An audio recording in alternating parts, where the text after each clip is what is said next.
Mourning, because mourning implies that somebody is mourning over the death of something. Although I suppose tomorrow you could say good morning, which would be proper tomorrow, at least for what you consider the Gregorian calendar and what they would consider a year. Although most people would say it's quite false that the New Year's is on the 1st of January, because a new year would imply spring, but because the way they like to play with dates and numbers and timing and space, hey, what up, crow?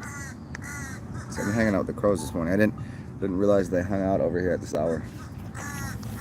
So I got up early today, made a little bit of coffee, and so yeah, the day would be the actual New Year's Day would, for most people, would be somewhere in.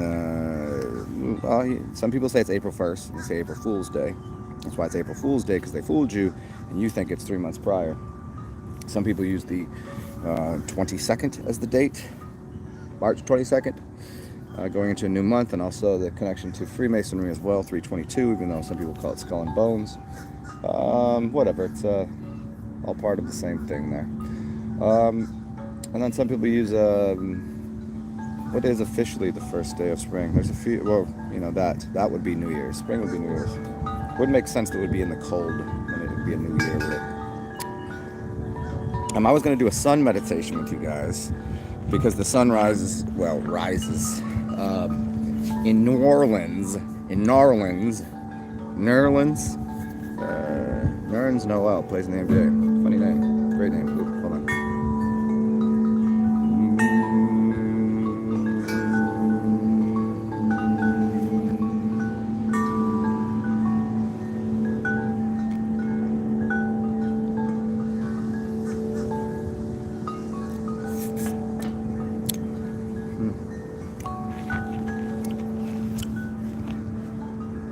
Notice my dishwasher does not do a great job of getting all of the soap off the dishes, or especially the cups.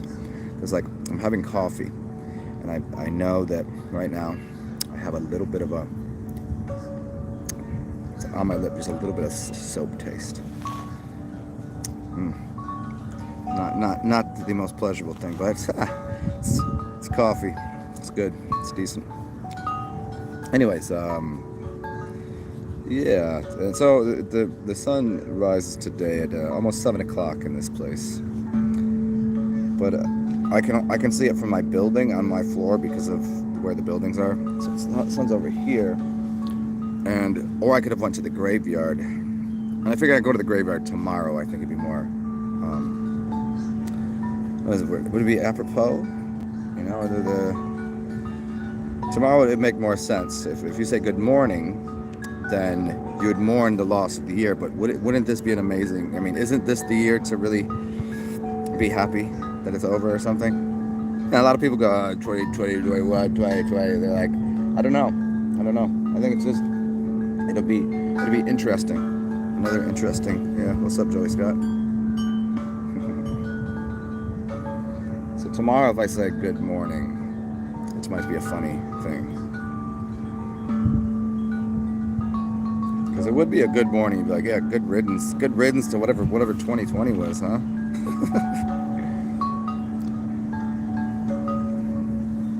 What the hell what was that? What I would say is I don't really I don't have a resolution. It's not a resolution. If you don't have resolutions, have solutions. People always say, oh, have a resolution. This is why nobody does it. It doesn't last. Because it's to do it again. If you solved it, you're going to try to resolve it, to do it again. It's like people that have recreation, it's to create again. To recreate? No, you don't want to. You want creation.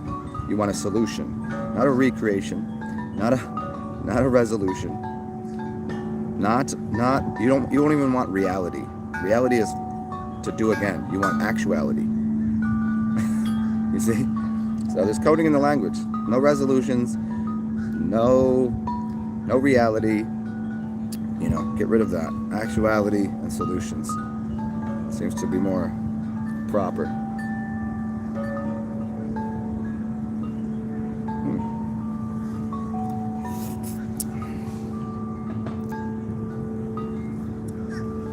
But usually, yeah, I don't really come out here this early, but because of the different energies in the world, my sleeping patterns are much adjusted. My wake and sleeping patterns are.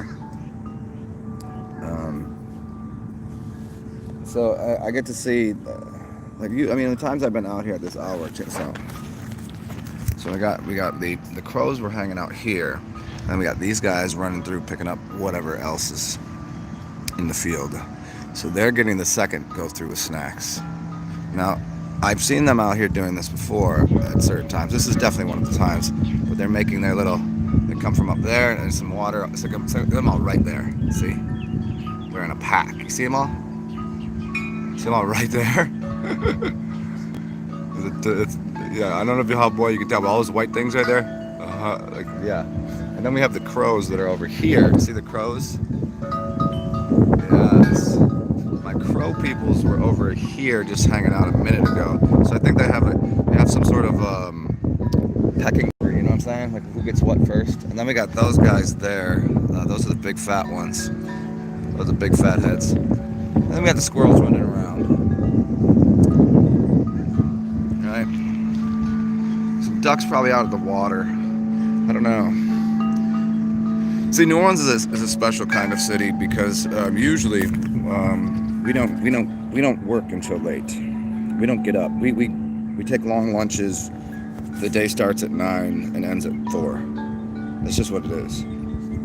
See, nothing's open. Like if you don't do nothing happens on a Monday because everybody's still too hungover from Sunday. And everybody that was working in sin, they work in sin, service industry night, you know. They need the day off. So everybody's like, dude, I just work my ass off all weekend. I need the day off. So nothing happens here on Mondays, and any other day for that matter, because everybody is sleeping. So people get up late, and then they gotta get to happy hour. I mean, happy hour is all day it goes, but it's gonna go to 6, and then people want to get off the job and go to happy hour. So. 9 to 4, long lunches. So, anyways, the point is, so people, and so where the sun comes up, it's you know, there's not a lot of people out here in the morning. The people that are out here in the morning are people from last night usually. You'll find your you know, the old people that get up and do the thing, you know, the walk around the park or whatever. I suppose that, you know, in every city you got those. But here, a little different. A little different.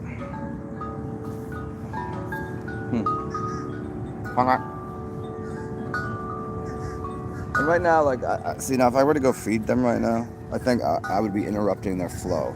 I should have put some food. If I would have come out a little earlier, I could have fed them. Right now, the sun is just coming over the building over here. But tomorrow, what I'll do, like I said, I'll get up early. And I'll go to the graveyard, which is on the other side of that building. And I'll be able to see the sunrise at an earlier time. Here, that's blocking the whole thing. Like you can see where it's dipping through. Like it's over there a little bit. Where I'm sitting, I really can't get this building out of my view from this part of the park. Oh, there we go. Oh.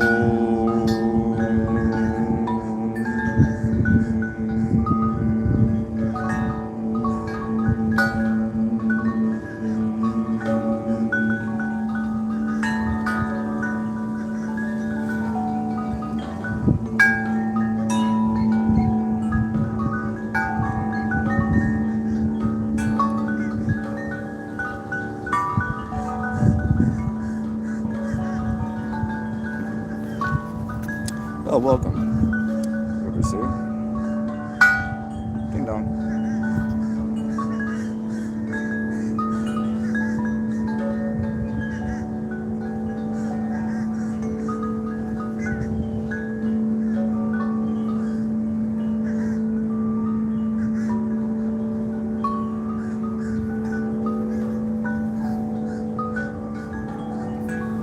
You ever get the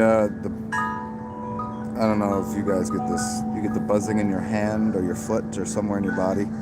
It's a good buildup of energy or something. I just got it in my testicles. It's really funny. I thought it was at first. I just thought it was the vibration from this, and now it's like full on. You get it, you know. I don't know if you ever threw energy around or like play with Kundalini and shit, but you know, I'm not saying like a full on like Kundalini up the spine, like, but you know, you just kind of feel a little energy, chi, prana around the body. Sometimes it just randomly happens in places. Your hand will just get warm or something, or you start tingling, start tingling. Yeah, maybe I was just unblocking the root chakra with that. Let's find the. Let me get that note again. Okay, here it is. Yeah, there it is. That's what happened. I was. Hold on.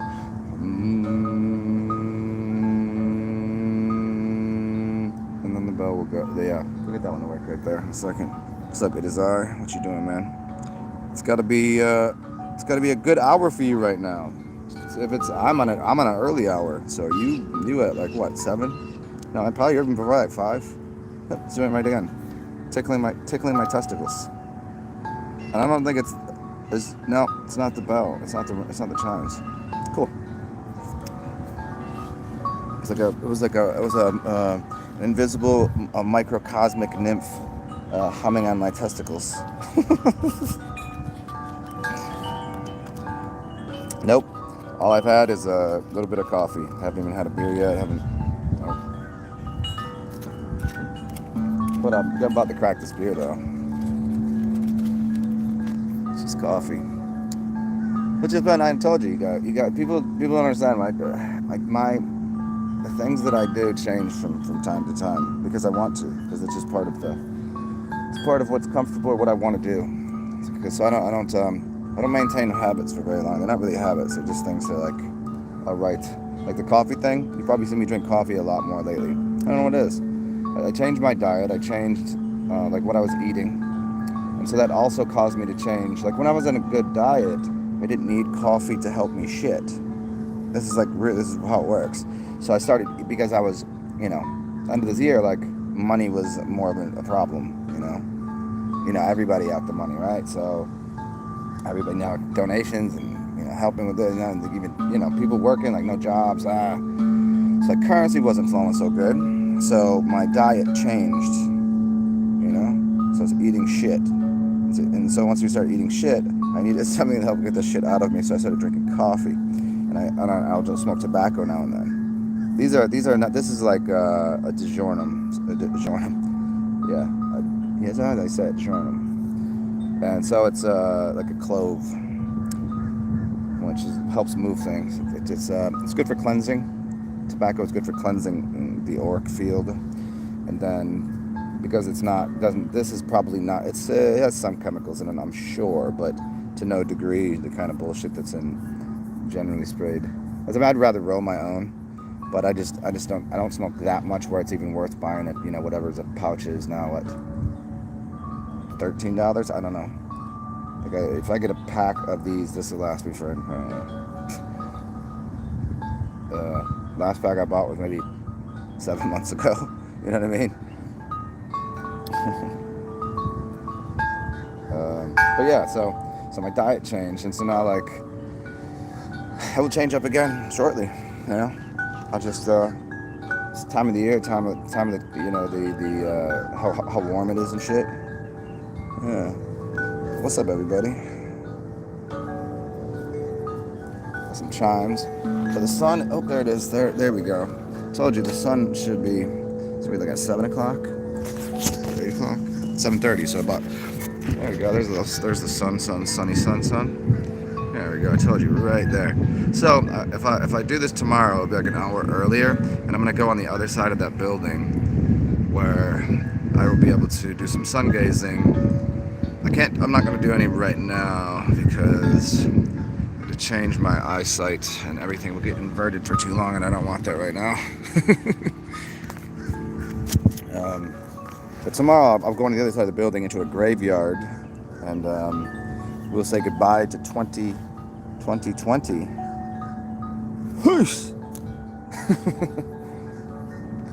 It was good knowing you, 2020. Great times, loads of fun. Had some really good days, and fucking terribly awful ones. It's great. It was exactly what 2020 is. It's what the twos are. It's duality, complete amounts of duality. As much as everybody was like perfect vision, all this, yeah, you can, but in that perfect vision is observing in front of your face the duality of the world that they're trying to force upon you. Me already knowing that was, I already knew that was how they try to play the game. So, but it was just so much more obvious for people. So they're like, all right, this is two and two. This is a doorway. This is duality times two. Like, wow, okay. Look at these politicians. Look at everything that's going on. They're just showing to you. They're just going, here's my cards to play. It's like playing poker, and you could see the next card that's coming out the next card being flipped over, and you can see their hands. They're playing. That's how they're playing. It's like, and you're sitting there like, all you got to know is what hand beats what. Do you bet now or don't you? This is what they're doing. We're going into 2021, which is comes down to 5. It goes back to Venus, and which we just had that transit, right? With Jupiter and Saturn, and some things happen with Venus, and going into 5, physical world again. Less chaotic. More, it goes from what you see as polarity and dualism. Like, what was it all year? Everything was orange man bad, blue this, red that, just like complete polarity on every count. This person wears a mask, this person doesn't, to a degree that no one thought possible, because it wasn't possible in the alignments of stars and even numerology. It wasn't even possible. Not for many cycles. But this would be, in a lot of ways, year number 1 for people. Now, when did that year start? Perhaps on the 21st of December. Perhaps we wait until the next major, the summer, or we just start in the spring as the actual new year. Yeah, there's that. I mean, think about it. A baby is in a womb for 9 months, right? So there's missing the 3. So I mean, that's 3, 6, 9, 12. That's the 4: air, fire, earth, and water. So maybe that 3 months is like now is from December 21st to February, or January, February, March 21st, 22nd, which is Skull and Bones, the day of, it's the beginning of a new sign, a new energy. It's actually right there where some people say spring starts. So is that the 3 months the baby isn't in the womb, then it's born on the... It's just a way to look at it, Are you making a homunculus, a smaller version of yourself, and placing it into a newer reality? And this is like what you call the, that place between, place between heaven and earth or whatever. Place between here or wherever you're going. They always talk about it like in Beetlejuice, when they're in that place in the waiting room to go into wherever the next realm is. Is that what this is?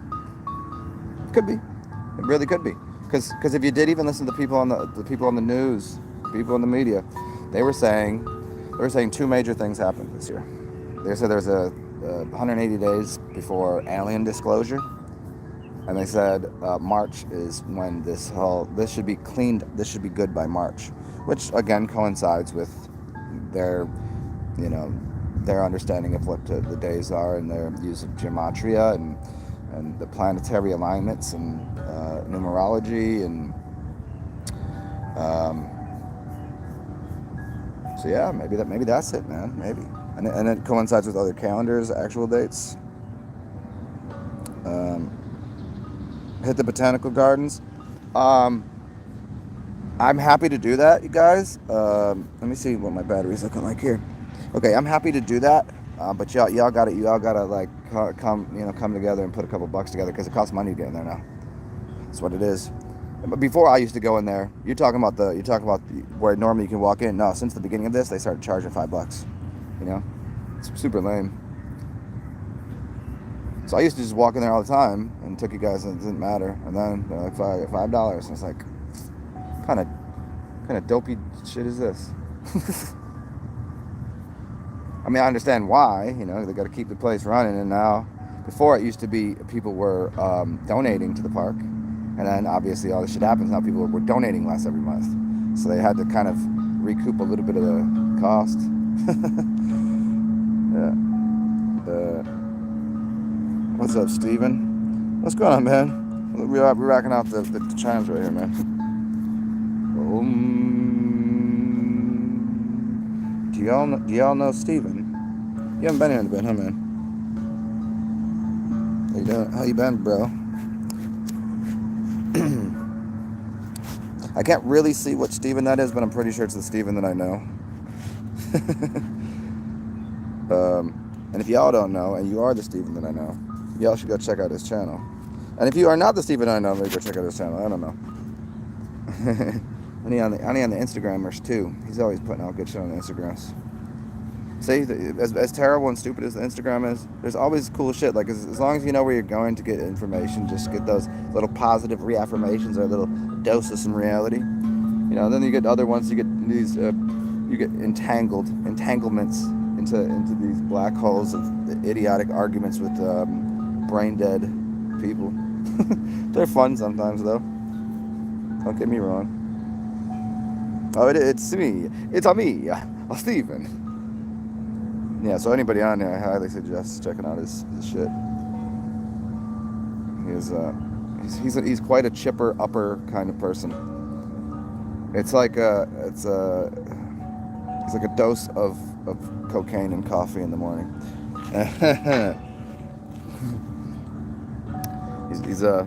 He's tragically happy, if you understand what I mean. Who is it that said Tom Waits said bad writing?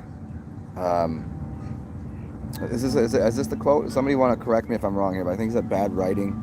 Was it Bukowski or Tom Waits? Bad writing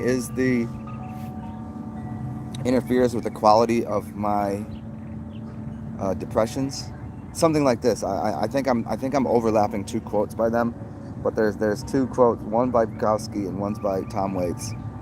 One was about bad writing, and one is about destroying the quality of their suffering. And I don't know if I might be mixing it up, but that's your homework for today. You figure out what the quote is. But again, yeah, I'm happy to go to making spirituality mainstream. Yeah, that's when they tried to go pop with it, the dilemma was that the people right on the bleeding edge, cutting edge of trying to bring spirituality to mainstream, is it was too new agey, fluffy marshmallow rainbow cockamamie bullshit. I mean, you know what I mean? I mean, you've done some more of the, psychedelics and the shadow work and all that shit. Like they didn't do. They were just trying to bring the public like, hey, it's all fucking. It's coming up daisies, it's coming up roses everywhere, and not realizing like, there is. You have to go in the field and pull out the weeds and do a little self work, some cleaning, and plant some seeds and blah blah blah. Like that. You don't worry, it will be like that, but you don't just go, hey, I'm on the bandwagon for spirituality and I eat all of the healthiest, raw, living, right-bringing foods, and yeah. But it'll get there, as long as the transition state for people is understanding the other part of it. Like this tree here, for instance. Look at this beautiful tree. One in front of me here. Look at this beautiful tree. Now, do you know why that's that big? And what you see is that tree. You see this tree, but you don't see all the roots down there. You see this tree right here, holding up all of this weight, holding up all these beautiful chimes. You hear these things? That tree is holding it up, not because of what you see above ground, but because of what's below the ground. That's the intimate self-work and shadow self kind of shit that nobody works with, And it's not terrible, it's not dark, it's not demonic. It's just like, you just go, oh shit, there's some things about my life or about something, like maybe I should change that, or like, just dealing with traumas and shit. Some of it is physical, because some of those traumas, if you understand how to fix them, are essentially, held in your body. And you can fix it. You can fix them physically, absolutely. You could fix them energetically, which takes a different type of work. You can fix them through diet. That takes longer, but it's less less demanding on you, like going, okay, I'm gonna stick this fucking coffee, this tube up my butt and throw some coffee up there. I'm gonna do some enemas. I'm gonna drink some turpentine. I'm gonna go through some like a whole mess here, right? You can do it. You can do it any way, you can deep meditations. You can take some psychedelics. There's all sorts of ways to do it. But yeah, it's most of those people out there on that love light thing, they never talk about that because they can't sell that. They can't sell that to the people. Then they'll look like the church, selling you fear. So they'll make you fear, that's the goal, is don't fear anything. But it was like, no matter what, if you're like, oh, you got to deal with the shadow, the dark web, I've already said, I came out the church. I was trying to get rid of that shit because they had me going like, you're gonna die, you're a sinner, and Jesus hates you, and I mean, he loves you, but you'll burn in hell for all eternity. So just do the right thing, and then you'll have all the glory you want. See, it's a very similar. They didn't want to sell people the other aspect. Not meaning that you'd ever end up in hell or some sort of thing like that, but they were just selling like, yeah, it's all sprinkles and cream cheese frosting and fancy, but it's vegan and it's buckwheat and it's no, we don't even eat buckwheat. It's not alkaline enough, but the water is gonna be. I don't know, whatever. It's gonna be what you need. We'll get you there. It's gonna be, but it'll be low carbs, animal friendly, vegan. Vegan spirituality has got to be one of the most. I understand how people can be sucked into it. It's all shiny on the outside, but I don't know how many people that I've known that were vegans that were like, nope, I got stuck in that trap, and it made me super unhealthy, emotionally, spiritually. It was just destroying them. Physically, from a health standpoint, it was killing them because they don't understand anything. But I mean, from the outside, it's who doesn't want to be nice to animals? Who doesn't want to, cause animal cruelty? And there's anybody that says you don't have empathy for animals because you might eat meat is they're completely they're confused, because these same people that hate the people that will eat animals. They have more hate in their hearts for humans, and they got to protect the animals. Fuck all the humans, like Jesus, man. And then these are all the people that do that. They were eating meat up until they were like 18, 19, 20, and all of a sudden they 22. They're like, I've been a vegan for 2 years. I was a vegetarian for every year, and I took it, and I'm a vegan now. And then they're out there throwing blood, and ink on people, and screaming at them in the streets, and fuck you, you're killing the animals. Like, you were eating animals for how many years? Don't they get the same rights, privileges that you did to make mistakes? Or now you're just gonna, they become the priestcraft for another cult, and they become they're gatekeepers to get into the next level of veganism. You know what I mean? They're no different. No different. Then you try to have that reasonable conversation, and then for me, they just go, oh, so you want to kill animals and you want to eat all the meat? But like, no, that's not what I said. In fact, I don't know how many times I've had this conversation with people.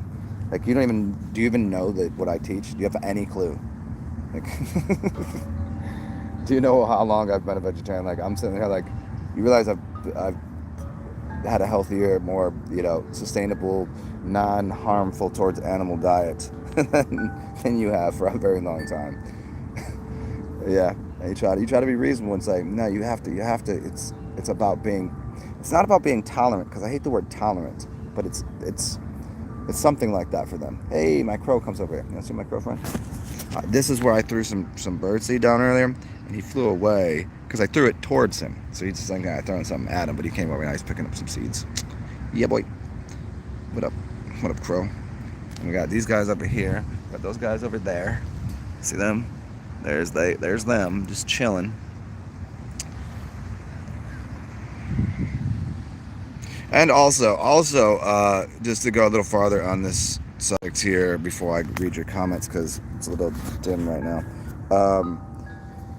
the reason that spirituality could have never went mainstream, and it will always be plagued until the market is changed with the way that it's promoted and it's marketed. and it's promoted. So even spirituality, once you do that, anything religious, anything spiritual, anything healthy, no matter what, as soon as it's marketed and capitalized or whatever, it immediately is going to start to decay away at the core of what spirituality is, of what studying of spirits is as spiritualism, the understanding of the energies, the understanding of the energies, the overstanding, all of this shit. As soon as you market something and you can sell it in some way, package it, and there's some sort of, that's when it's always downhill from there. There's nothing you can do. There's nothing you can do to save that. So that's the reason why it hasn't caught on to the what it is to be healthy. To try to be vegetarian as much as possible, to do as little harm. The whole Hippocrates law. Do no harm. Yeah, no, you got to do as little harm as possible because it's impossible to do no harm. It's impossible. You're not going to get through this life unscathed, unscarred, unbruised up a little bit. And even it's healing is hell in the mess. It's fire. It's if you somebody has a broken bone, or somebody's bone pops out of place, it's going to hurt for me to pop it back in for you, but it's going to suffer wildly less after that. There's always that sometimes. It's the little sugar helps the bitter medicine go down kind of shit.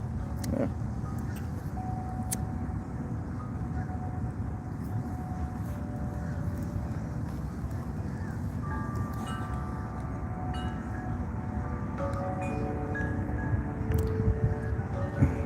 Well, hi there. Who's this? What's up, humankind? Did I go to church? Did I go to church? I'm at the Time Tree. I mean, I've gone into churches. I know churches are cool. I know what they are originally for. I know what they're used for now. It's tragic, but. Steven, have I seen The Good Place? Yes, I have. That is a you know what? I think that's a really great show for people who want to understand what's up with. They do a great tongue-in-cheek, funny mockery / about good and evil. Mm-hmm. Ted Danson is fucking perfect for that role. Yeah, Ted Danson is perfect. The other chick that's in there, she's the kind of funny little blonde chick. Yeah, the good cast. I haven't seen any in the new season. I got into what season we in now? I got into maybe the middle of the second season, and then I started watching a bunch of apocalypse, zombie, vampire type shit. I never really got into some of those shows.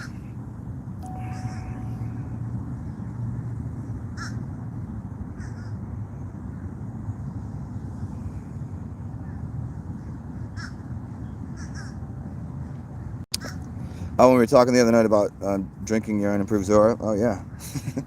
Right now I'm drinking coffee and a little bit of tobacco products, black, Dijon and black, minty.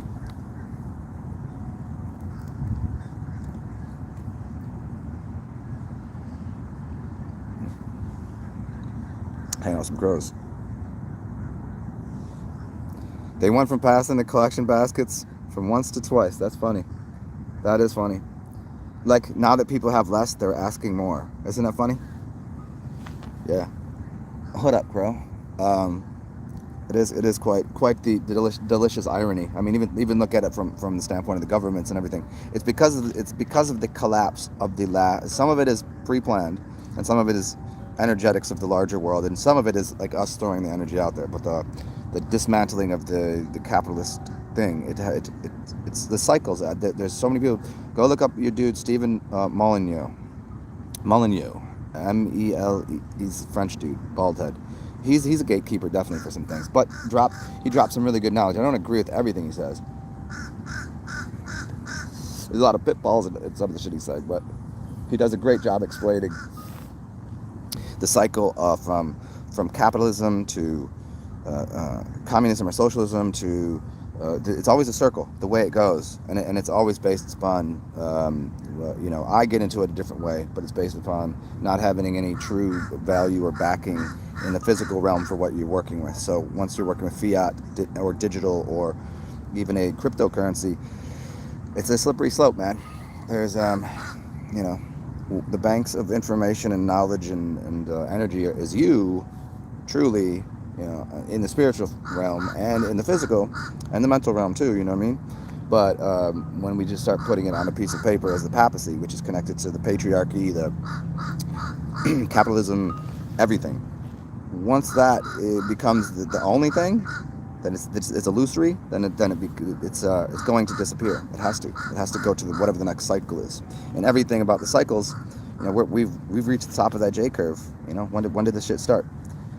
1913, and then we get into like about 1913, 1933. Right in there is something, right? And so 100-year cycle, we're on the top of that J curve. It's unsustainable. Just what it is.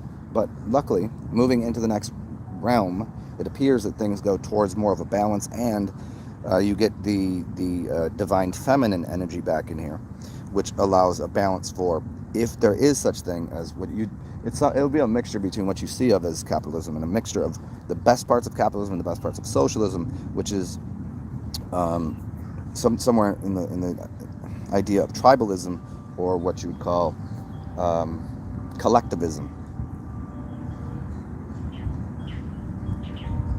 It's called Ubuntu. Ubuntu. In fact, I believe there's some systems out there that run Ubuntu systems. Like, it's the name of the company.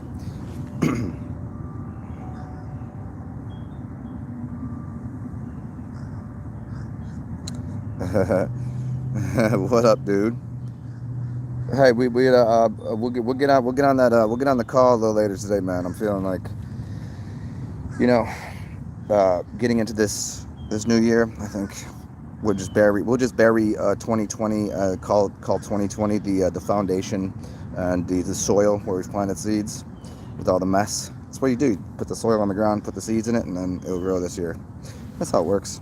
A lot of people were expecting like 2020 to be the greatest thing. I have perfect vision. Yeah, it is perfect vision. Now people see what duality is. They see what they get out of it. They see friction causes something. It causes a type of energy. It's just a matter of what you use it for. And so the foundation of the energy you get is the heating up of something that then becomes soil. And where do you plant seeds? In that soil where it's dark and murky, but you're planting it there. But then the sun comes out and heats it up and causes spring flowers. You know what I'm saying? Luckily, some of us live in warmer places and climates where I can find flowers right now.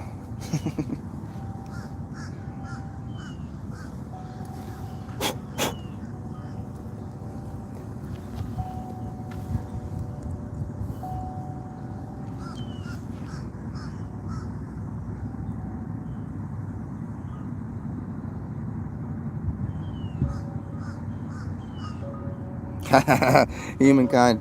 Well, that's what's gonna happen. You have to break. You have to tear things down. You have to Shiva things. You have to destroy things that where the foundation was no good. So you're just starting from anew, right? It's like the rising from the ashes, the phoenix, that kind of shit. It's the whole thing. It's all allegory.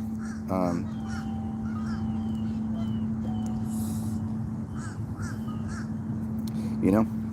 But yeah, but the urine will do that, man. Maybe just listen to your body, your mind, or whatever. If you're feeling like too heady, take a break from it. Fuck it, eat some. Go fucking eat a steak. I don't know, whatever you feel like, man. Whatever you think will ground you out and give you a firm, like, let me just, you start lifting off, and you start getting up in the sky, and you're like, have you ever got like high, like, oh, I'm too fucking high, or like, have you ever been to it's fun to little squirrel over here. You ever go up into you go up the ladder, and it's kind of nice, and all of a sudden you get up to, you're like, this is enough, or I could jump off of this, I could jump in the water from here, but nope, this is too high. Scared of heights, that kind of shit. The reason most people are scared of heights is because they really, really think they might jump. That's why. People are like, I could just end it right here. That's what they think, because they want to go to a different realm. That's the underpinning of it, for real. That's the whole thing. That's the thing, man.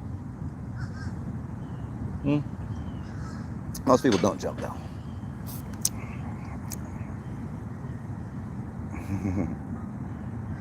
Ah, human, there you go, but genuinely smiling, yes. Because the piss will do that for you, man.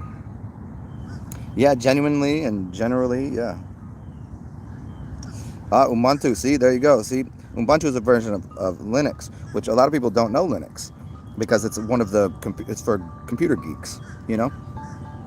If you work with Linux, you're at the like the base level of the framework of the computer systems, and getting into using like I've talked to people about,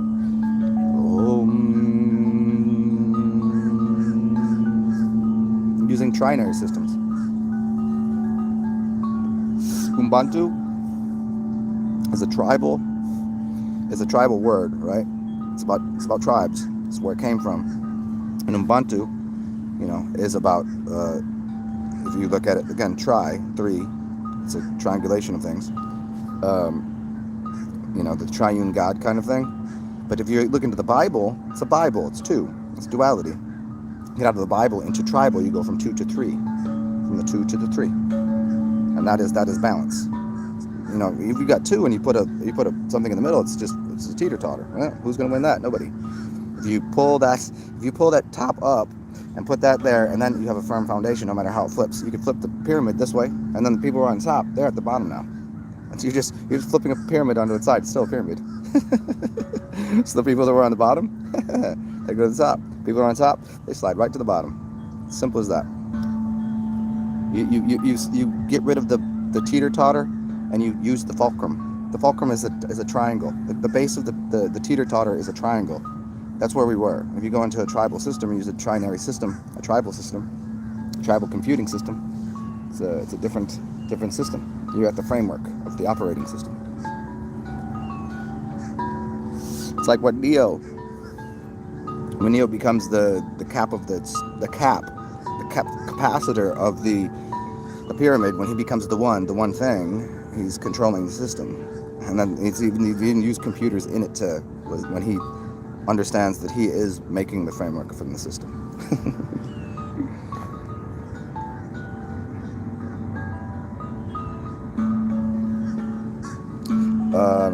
Human, how do I know all of this? The Bantu? You've been working with sigils again? Good. How do I know this? I really don't. I can't tell you. It's not that I can't, and it's not that I won't. It's just, you just hear me when I say it. That's it. I don't know. What is it? Divine connection to the source, reality, and I don't know. Am I even speaking? Is this Zen? Of course it is.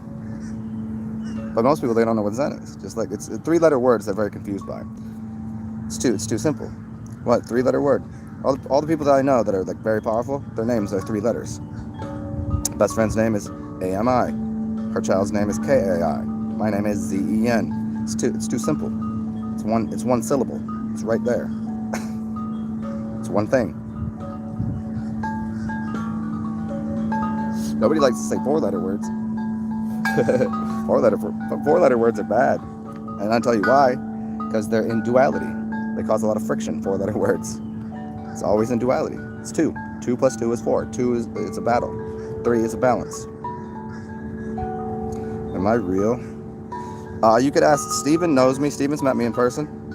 Steven, can you qualify my person that I actually have a physical form, and this isn't some computer system just doing this? That is, I'm some CGI. I mean, I could be out there projecting myself here. If you get real deep in it, and I'm just a digital hologram. But I've given Steven a hug. I've talked to him. I've hung out with him. We've gotten fucked up. Whatever. We've had fun drinking and walking the streets of New Orleans. A lot of people can verify my existence. I mean.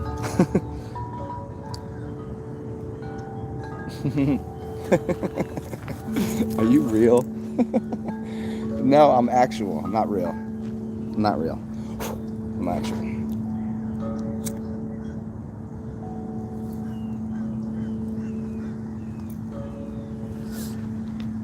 Go see a picture of me? There. That's me. Can you see?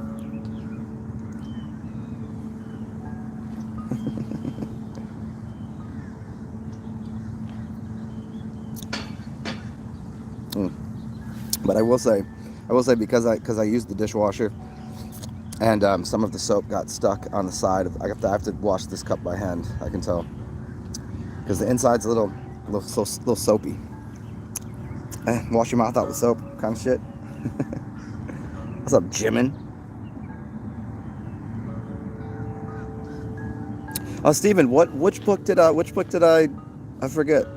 Well, some people would assume, sometimes when I'm talking, some people do assume, like, how the fuck, when you say, how the fuck do you know this?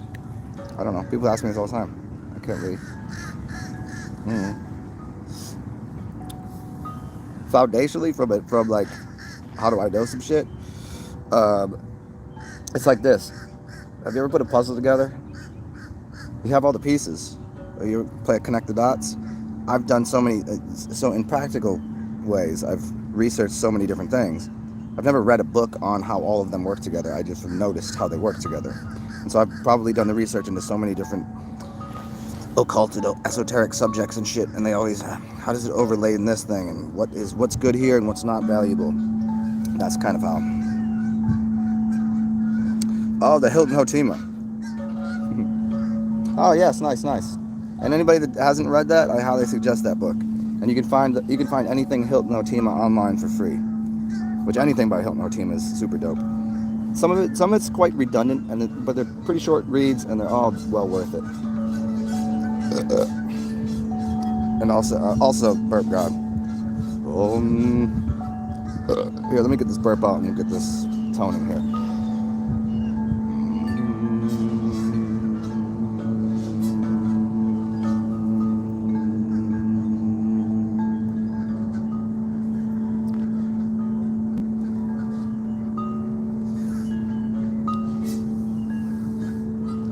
It's the funniest thing. In New Orleans, right now, you're not allowed to if you're playing somewhere at a bar, or outside. They're not really at a bar, at a restaurant, or you're playing outside for a business. You're not allowed to use any wind instruments or sing. But I come here and I can listen to the ducks and the other. They're playing. I have wind instruments above me, and these ducks over here, and these quackers and these geese. They're playing horns. They got horns. They're honking. So isn't it funny? The overlay. Here, go watch a comedian. They do things outside now, right? And they're doing the thing on stage outside. And what do people do instead of clap? They're in their cars and they honk their horns. This is real shit.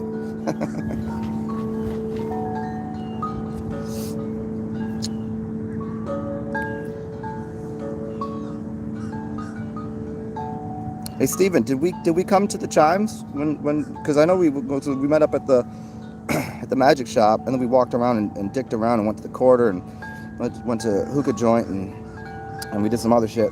Did we come here, or did you make it here to the chimes? I just forget.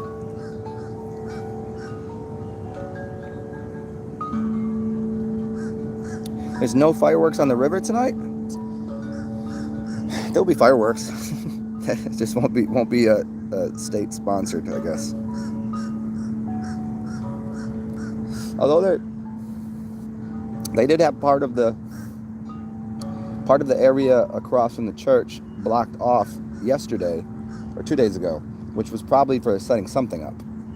So there might be. We'll see. Oh, you want me to? Yeah, next to the Botanical Gardens is right over here. So here's where we are. So this is the chime trees, and there's the big lake, and then there is the old Tatarian building that they've turned into. Oh, let's see if I can get this. There it is. That is now an art gallery, and right behind there is the garden. It starts from over there to the left and goes all the way there, and then you go underground. Like, see, it's funny because you're actually beneath the water, and then you walk from right there. We see that bridge, and then you go over there, and there's more over there of the garden. Which funny enough, I lived here so long, and I'd come to the gardens for free, and I didn't know this little underground passage was there. It's you gotta kind of be off to the side, and that's how you get to the other side. And I never knew that. But then last year sometime, I was like, oh shit, look at this.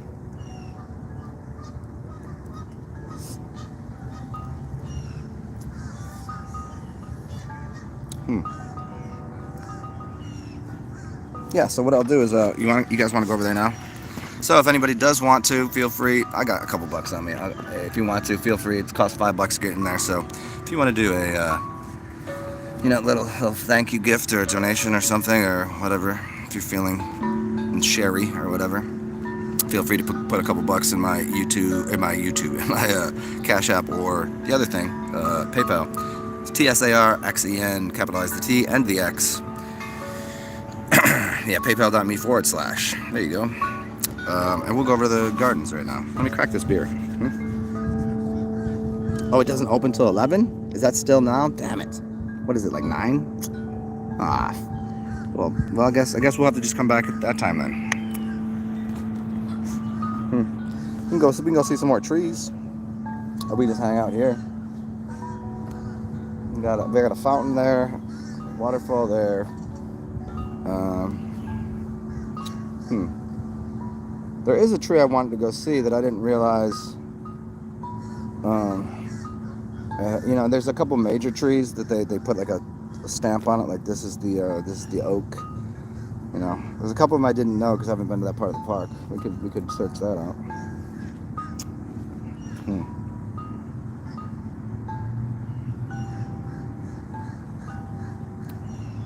Hey, full spectrum. You said Equilibrium was one of them. That was the movie. Hey, let me change my. I gotta change my. It's getting bright here. Let's go like this. Oops.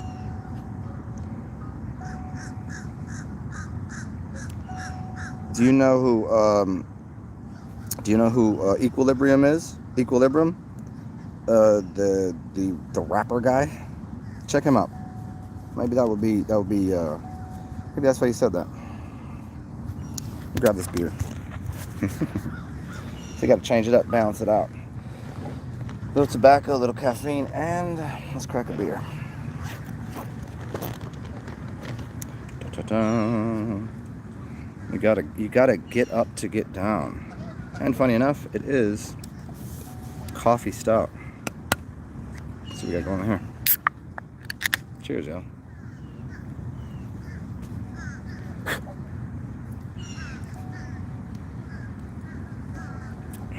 Oh yeah. Great. Just great.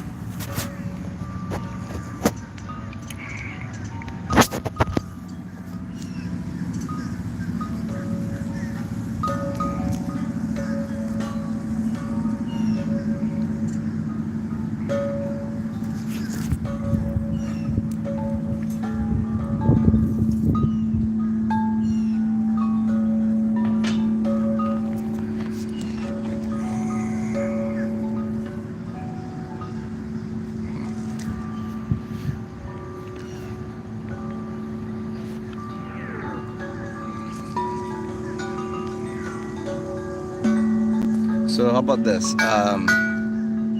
Stay here for like 2 minutes of you guys can just listen to the chimes. Well, I go wash my cup out, and then we'll take a trip around the park. What do you say? Cool? Great. Right back, because I gotta go wash this cup out. Oops. Oh.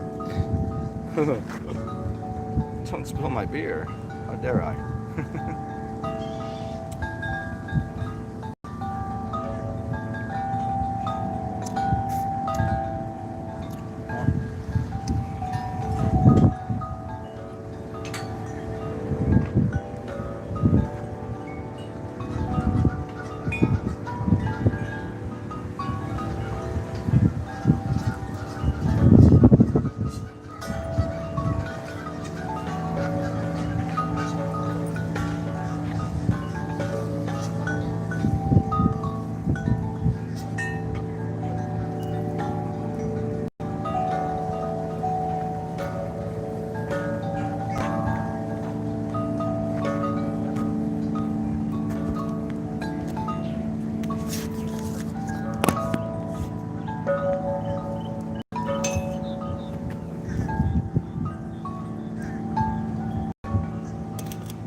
Ha ha. Ha ha. Ha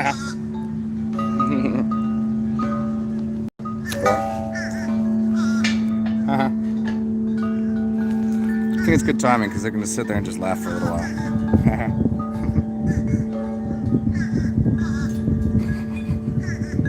Uh-huh. Uh-huh.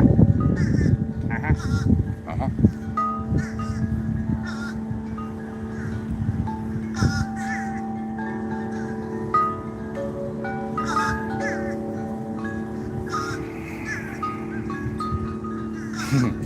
Steven, it seems like, yeah, yeah, that's it's a skill I've acquired. I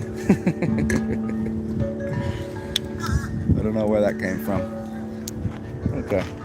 Goodbye, chimes for a little while and quacky birds. Yeah. I don't know what it is, man. I think it's just the general Gemini in me, the nature of being able to like take something that's one way and make it look another way. Substances just some things do affect me opposite. Some things affect me exactly as they should. I don't know. But I did figure an alcohol abuse, yes. But we'll just consider that. I was gonna pour some out, anyways. So we'll just I'll say that was pour a little drink for the dead homies. You know what I mean? We'll go over this fountain and make our way to perhaps find some snacks. Oh, there's some crows. Uno momento. Well, we've got some bottles of some dead bodies, some dead bottles of champagne. Some people already popping bottles last night. Nice. There's the crows. Let's get over here. Let's go to where the fountain is.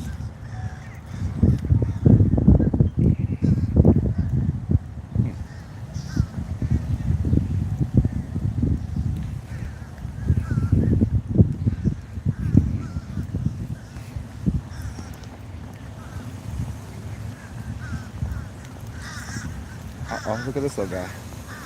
Oh, he's a different color. Look at him.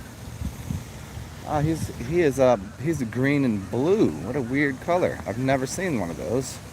Usually those things that have the long beaks are the white ones, right? But he had a different color on him. Interesting. Let's chill here for a second if I can find a dry spot to sit down.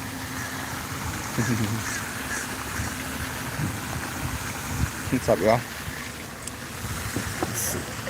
No, it's gonna be too wet for my ass right now. I'm not sitting down here. But here.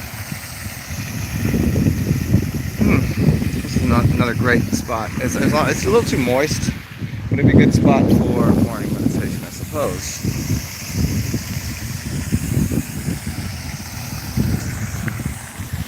Let me go find a bench. They should be dry.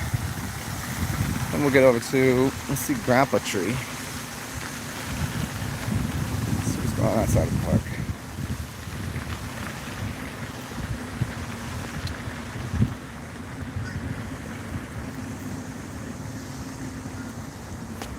Ooh, slippery.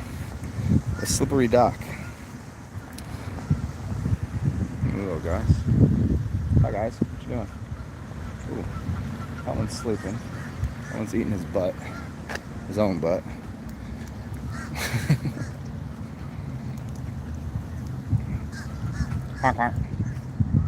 Well, here's one of my little friends right here. The little black ducks with the white beaks.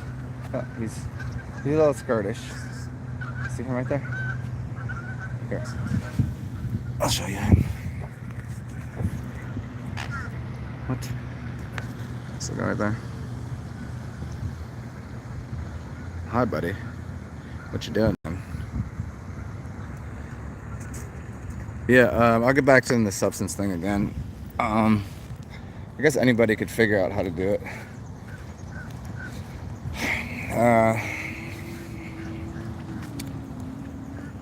Some of it is just how some people are just used to certain things, and so that's what their general state of being is. Other things, like if you've used a lot of different substances, you know how to work with them. If you're a chemist, you know what's going on. If you're an alchemist, you're doing it in a slightly different way.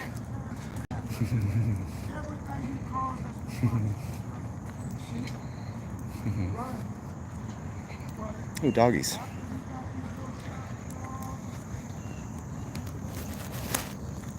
I might get to play with some dogs. We'll see.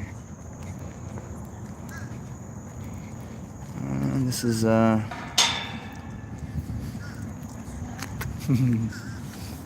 How you doing? Hi, puppies.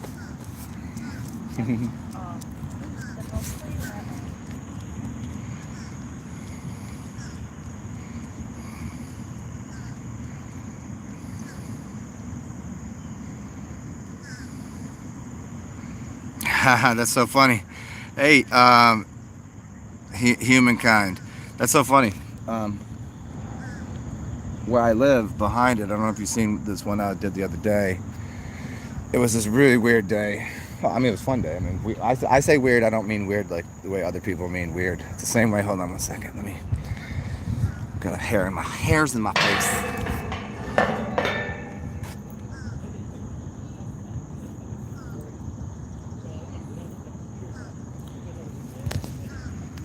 So, yeah, when I say weird, I just mean, it's kind of like if I say awesome or awful. It doesn't mean bad or good. It just means a lot of something, right? Really weird. It was a weird day. It was fun. Different. Interesting. I was saying, I think the reason I moved to where I did is because there's a graveyard right behind it. And in it, I was like saying, well, what if I'm actually like, that's where I'm buried, and like I decided to come here because that's where like my original body was.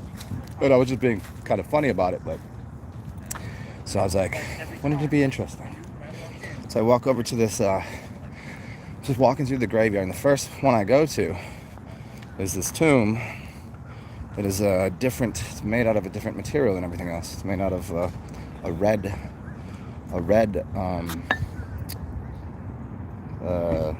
stone. I think it was red granite or red marble. I don't remember which one. And everything else around it was made out of gray granite. And on top of all the gray ones, they're all faced towards this one. And there's a bunch of angels on top of the tombs, and the one in the middle is faced in a different direction. So it's like literally like these ones are faced, let's see, north and south, and this one's faced to the west, I believe. And it's the only one that's faced that way. And on it was one of the names was William. And one of the names, and my birthday was the person, was the first thing that I saw was my birthday on it, my literal fucking birthday. Not the year too, but, and then there was only 4 people in this giant tomb. It's very interesting, the names. And one woman on there in the tomb lived to be 108 years old, which is quite interesting if you get into what the number 108 connects to, which is, once again, hilarious in its own right, because 8 and 1 is 9, and that is also my life path number 9. Crazy, right? And then a couple other names on there were very specific to people I know in my life. There's only 4 people in giant tomb. Crazy, crazy shit, man. That was the first one that I walked to after I said this. And then there were some that were around it that they didn't have names on any of these giant tombs. So funny. Let's see.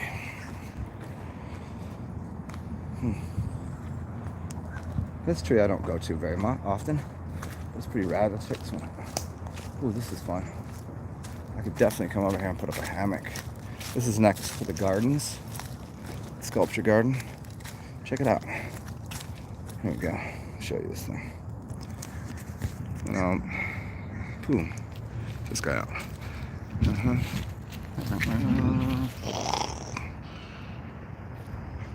Yeah, this one's it's at a weird spot. It's probably why I don't hang out here too often. just because it's like, it's kind of very, people are always walking right by here. And it's like, it's pretty dope though.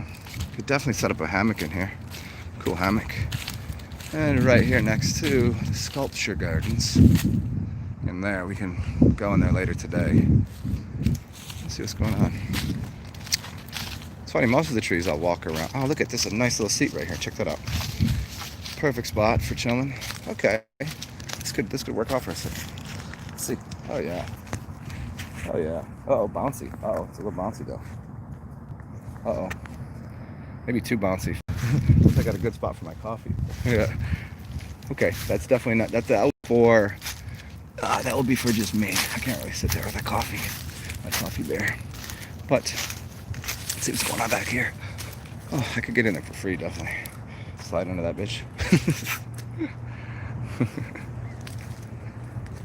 Yeah, the substance thing though, a lot to do with changing the energy of the substance. It's, some of it is like a full-on internal chemistry and physical, physical thing going on. Some of it is energetics. You know, if you throw energy, voltage through something, you can change it's what it is.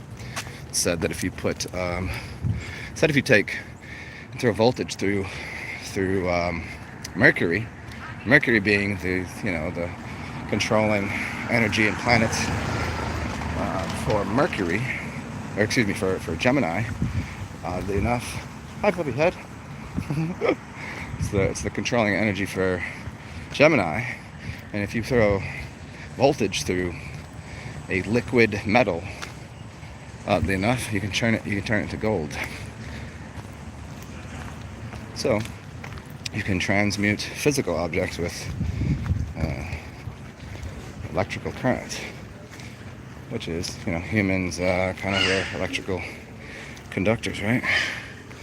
Let's go see what's going on here. Ooh, lots of people over here. Would not have assumed. Let's go see.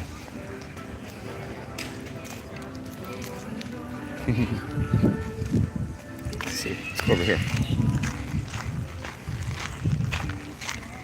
Let's go up here and hang out for a second.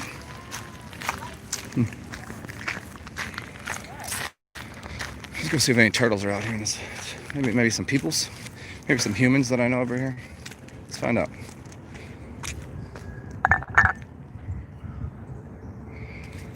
Oh, hello there.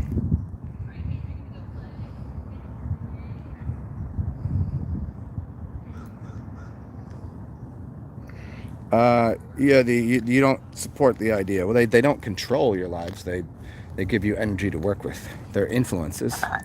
They're suggestive influences. Some are more powerful than others. Whether we would prefer that or not. Think of it this way.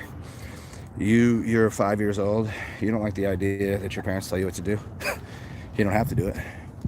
But it's not telling you what to do. It's suggesting in a very powerful way that there'll be a certain point when you're capable of not being suggested to and influenced by the powers as much, that you become what is called the center of the monad. The sun sign, it's a circle with the dot in the middle, right? It's a symbol also, alchemical gold, which is also the symbol for the center point of a vortex, and the idea of being all the astrological signs. So, which will give you balance. Without that, you're going to be way more influenced by what you'd call planetary systems, which really are not planets at all, but something like that. It's an energy. Let's go see if we can find some ducks or some turtles. Maybe some turtles are out right now.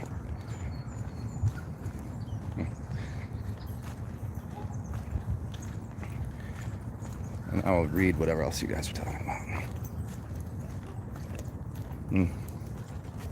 Coffee beer, that's what's up. Now, I didn't think I was going to stay out here this long, so I did not bring my charger. So I'm going to have to dip back to the house in a minute or two. What's up, y'all? Hi, puppy head. Oh, I wish I had hands. I wish I had an extra one. I would pet you.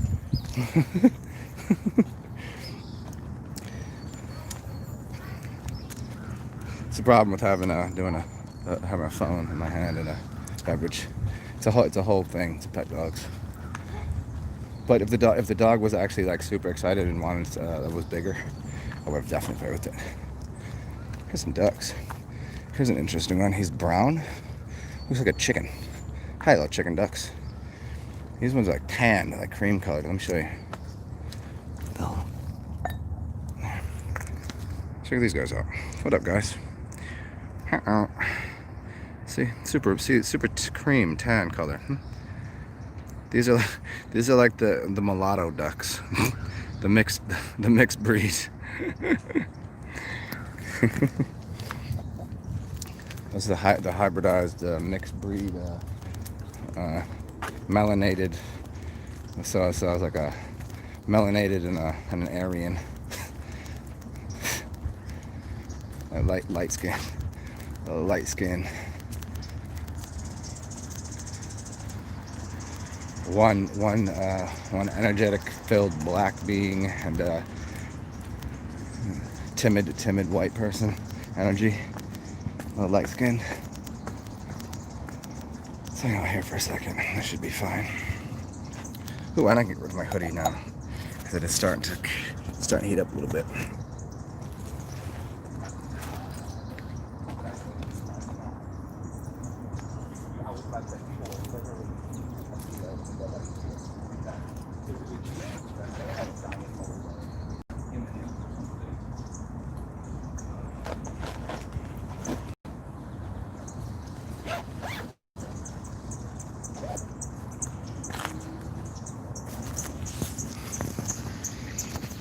Okay. So there should be some ducks out here. Or some ducks, some turtles. We'll see. He said the big ass birds, they don't chase me. No. None of them chase me. I've only had one even kind of, and that was a long time ago. Not here, not now. Maybe I've seen it happen, because you sometimes you got the little kids that want to get too close and they'll like, get the fuck away. I've seen it happen. But not and definitely at Autobahn they're not as friendly. They're very standoffish. Over this part, they're okay, but don't get too close. Over there, they're pretty good. Near my apartment, they'll just run right up to you and play. I don't know, it's different.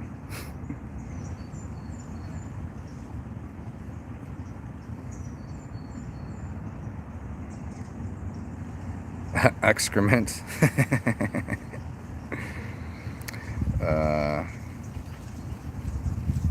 Yeah, there you go, Stephen. That's what it is. It's that you. But here's the thing: is the influence of the outside forces.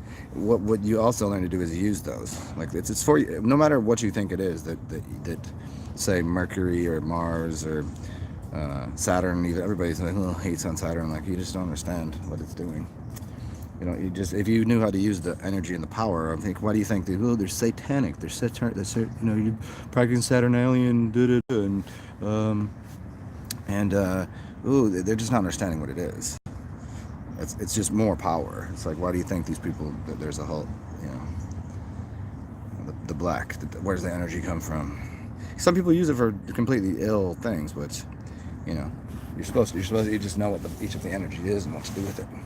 Some of them you just don't work with, use, who cares? I don't want it. Some of it.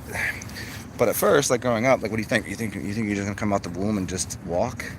You don't think you're gonna have the influence of the energies of your two parents, or one if that's all you got, right? So yeah, people they think they're just gonna. Oh, there's some turtle right there.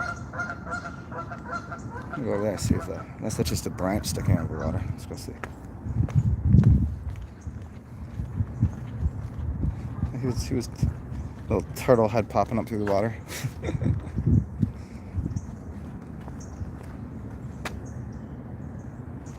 Wonder what kind of cool shit you'd find if you went in this pond, this lake here.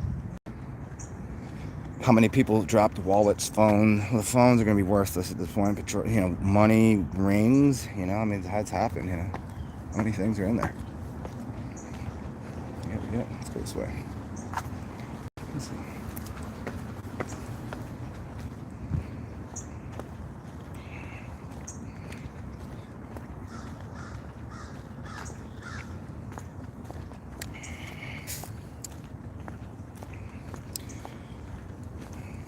Choices.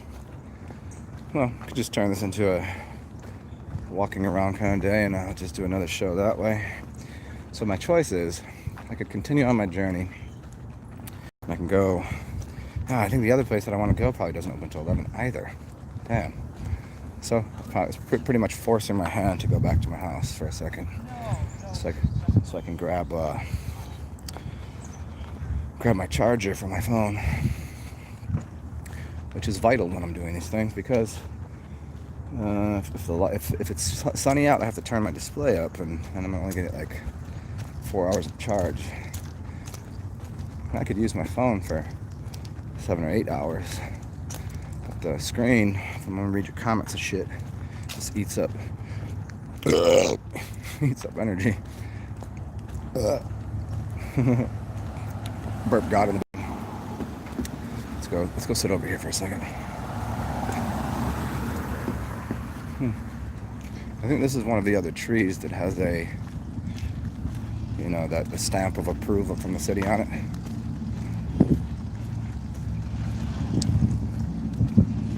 It's another one I don't really hang out at, because there's a sidewalk right next to it, so it's like it's not really conducive and there's no branches that are low enough. I'll show you the tree from here. Oh, hey, freedom for all, huh? There it is. We're gonna hang out there for a second. See where the bench is around here. Oh, there's one over there. Let's go. Oh, there's a couple of islands. If it's gonna be a zombie apocalypse, get out there. You'll be safe. That's 3 of them. Can't really sleep there. You could probably get a tent on that one.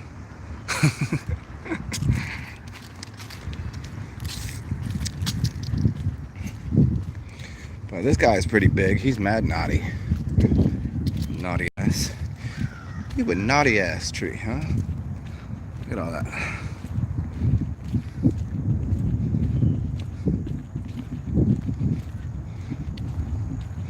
I don't know. Actually, this is not the one with the name on it.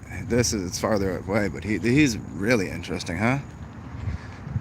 This has got to be one of the first ones too. This has got to be probably 700 years old, easy. But they don't. This guy doesn't have any branches down here, which would imply that he's not that old. But his trunk is way bigger. Some cut him off. I mean, that one cut off. That could have been down at the ground. I suppose they could have cut it off just so they could have a sidewalk here, because like that guy's got some on the ground.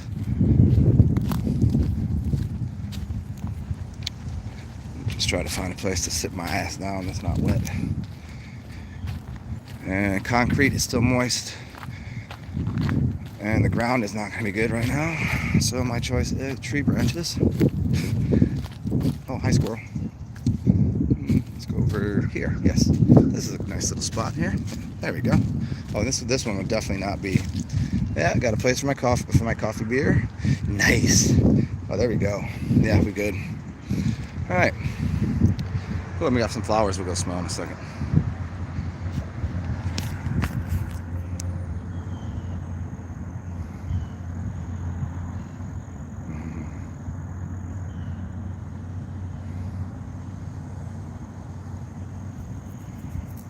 How many cars are in? I mean, are you saying how many cars are in the actual water? Is that what you're saying? Is that what you're saying? Or are you saying just like I don't know. Maybe I missed somebody's comment here. He said, "Hey, who at us?" And he said, "How many cars are in St. John Bayou?" And he said, "I think it's the one close to Orleans Ave." Not really following what you're saying here, bro. Unless I missed a comment somewhere.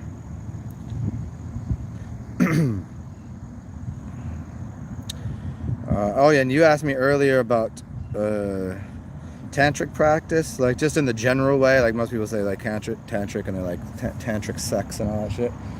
Like everything, you start to learn that everything's sexual, so everything you're doing has that practice to it. I apply that to my life sometimes. It's the giving and the receiving of energies. At its most basic form is just understanding that everything is a energy flux.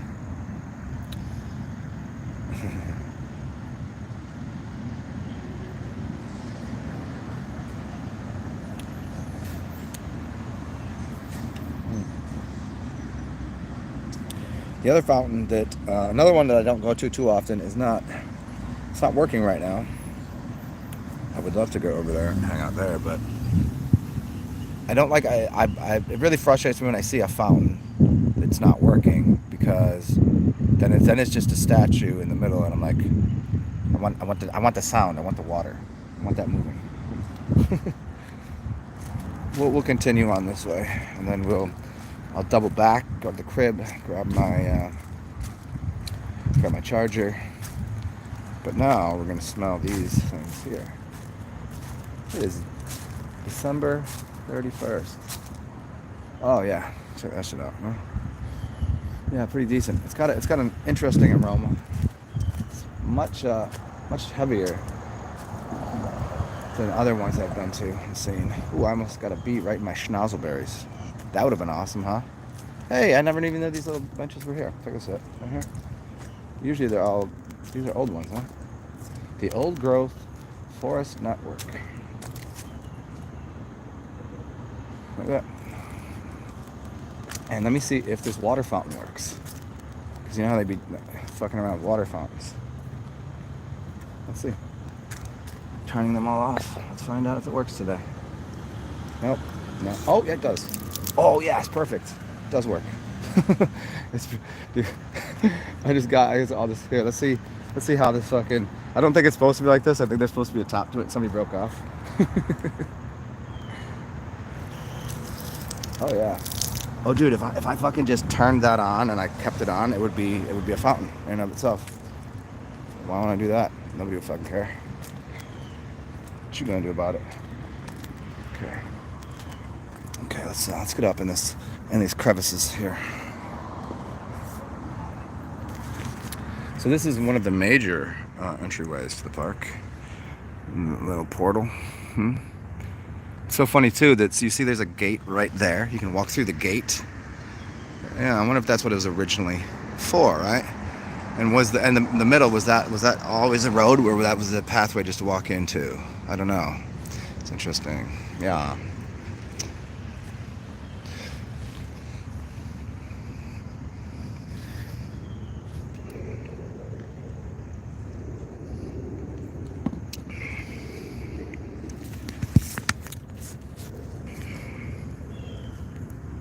What's up, hippie? Grand Rising. Tomorrow I'm going to do the meditation. Will be portion of it will be Good Morning, which is it's Good Riddance 2020's bullshit, and Good Rising. Gonna put 2020 to bed for whoever wasn't was on my engine. You telling me to shut up, motherfucker? Make me, bitch. Fucking once. I didn't say your name 3 times. How did you show up? Usually I have to say, mine or Abaddon, or speak your name 3 times. You show up. How you doing, man? Oh,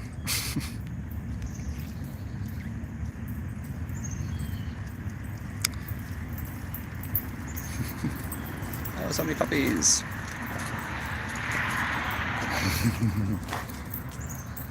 We got some flowers here.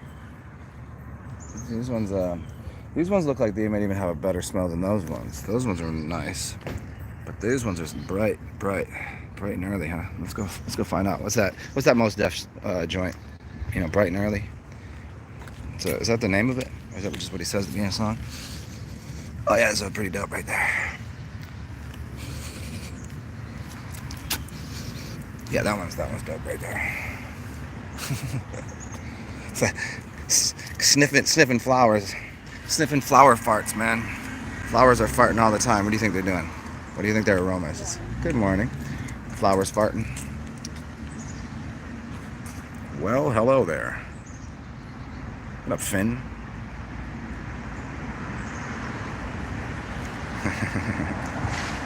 Let's continue to walk around for a second. You can look at my stupid face while we walk.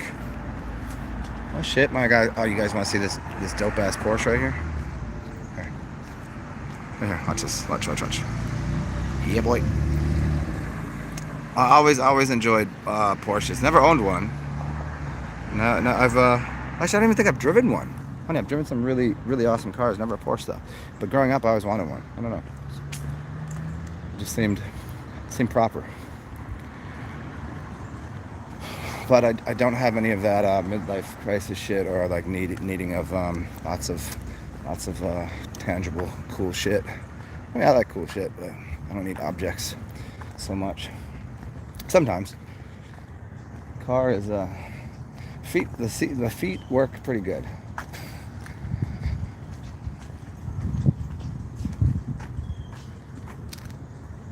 Ah, lazy lay bon temps roulé. Huh? Nice. This is cool. Check it out. You with me against the world, lazy lay bon temps roulé. Temps roulé. Let the good times roll.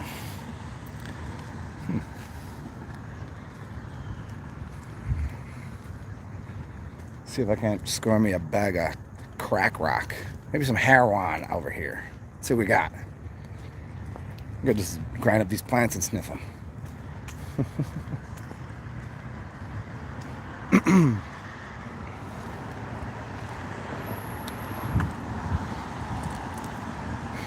And I guess we'll have a day about it today. I'll see if I can't maintain a nice little buzz all day and a buzz aldrin all day. An all-day buzz aldrin. I like it. Yeah, it's like fucking flying to the moon, catching that Buzz Armstrong, Buzz Aldrin, Buzz Lightyear. Put that little buzzy buzz on. Yeah, this is what happens when Zen drinks coffee. So I got the mug of. I had the coffee, and then I had some coffee stout, which is pretty dope. Too much caffeine for this guy. So let's go spaz out. I could probably fucking run around this park like 2 minutes flat. Probably get through this whole course here.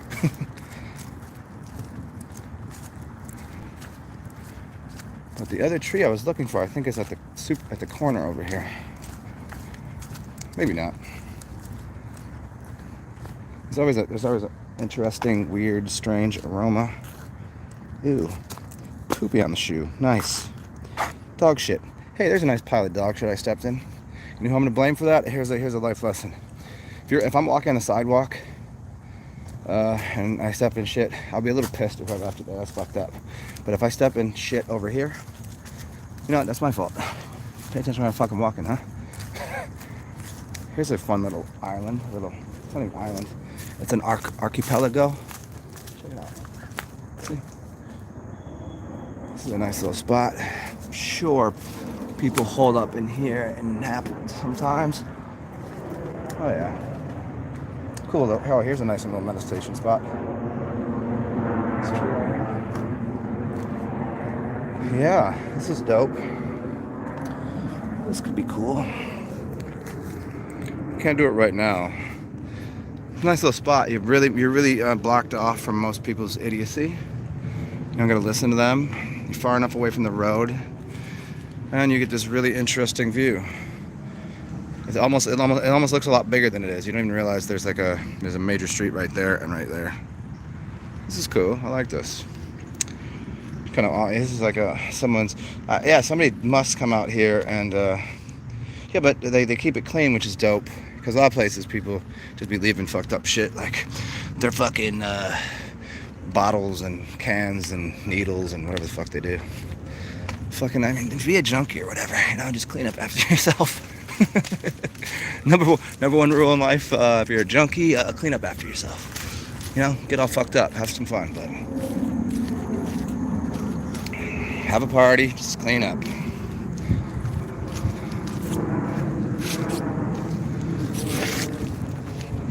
Let's see what's going on here. Like, I'm just walking in the grass right now. Just every time I take a step, I'm just doing that thing with my foot to get the doo-doo off the bottom of my shoe. You know, you kind of turn my foot, getting that dog shit off of there. Ugh, fucking filthy. Ugh. Did you look at this fucking pile of shit that I just stepped in? Ugh.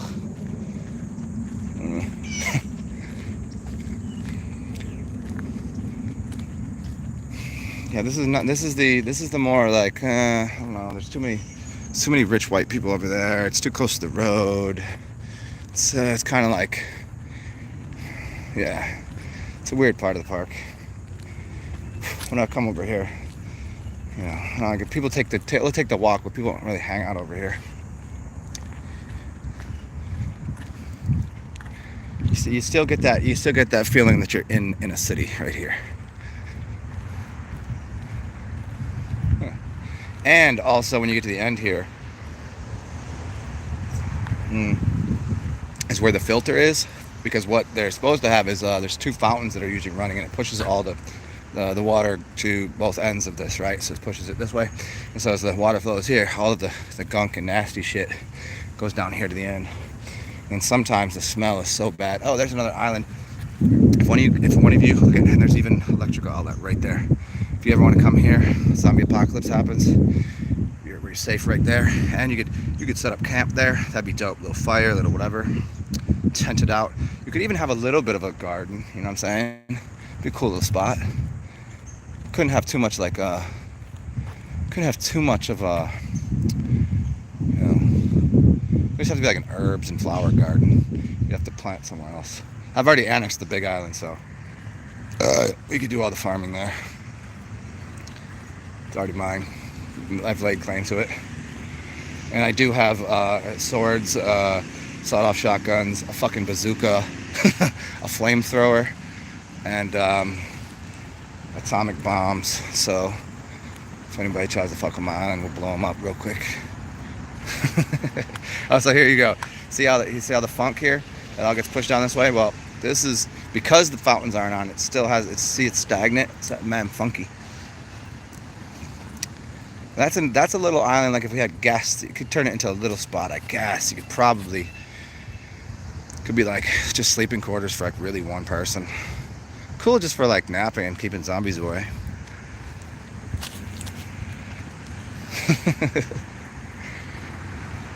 Everything I'm working on here is preparing for the eventuality of full-on zombie apocalypse, which is for me just controlling zombies with my mind, or just energies, and also for whoever else is around that doesn't know how to. We got little spots they can. A little island. Yeah, that's actually you could fit more than one person there. It's a little bigger than I thought. Probably two people could hang out there. But here's what it all goes into. Oh, and right now it's fuck. Do you want to watch me vomit on camera? Oh fuck. I'm not prepared for this. The fact that I have a mask and I just won't put it on, even despite the fact that it stinks right now, is hilarious.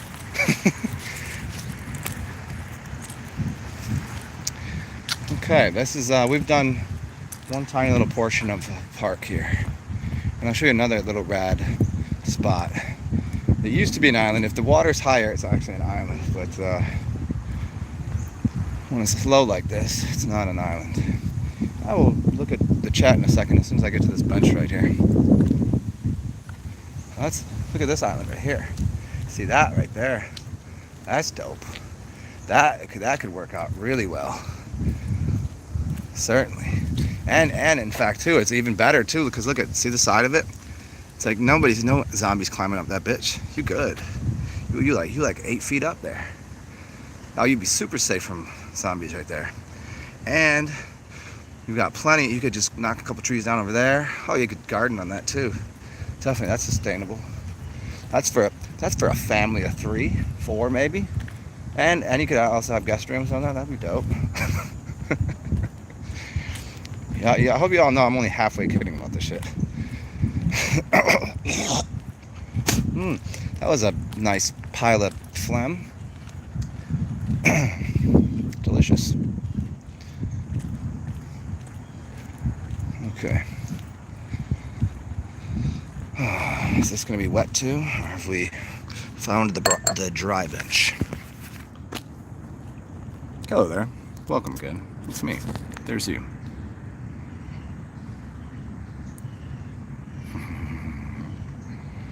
$14.44. It's so funny. So my bill at the my last time I ate I didn't even look at it, but my bill was $12.22, and I gave him $2 because it wasn't like a sit down service. I just tipped $2. Not even thinking about it. I was like, oh, I thought it was $14.40.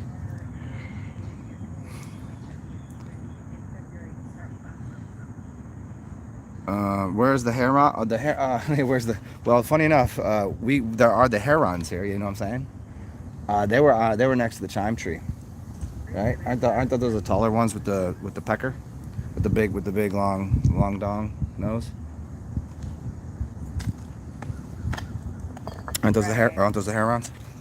Yeah, they were over next to the chime tree.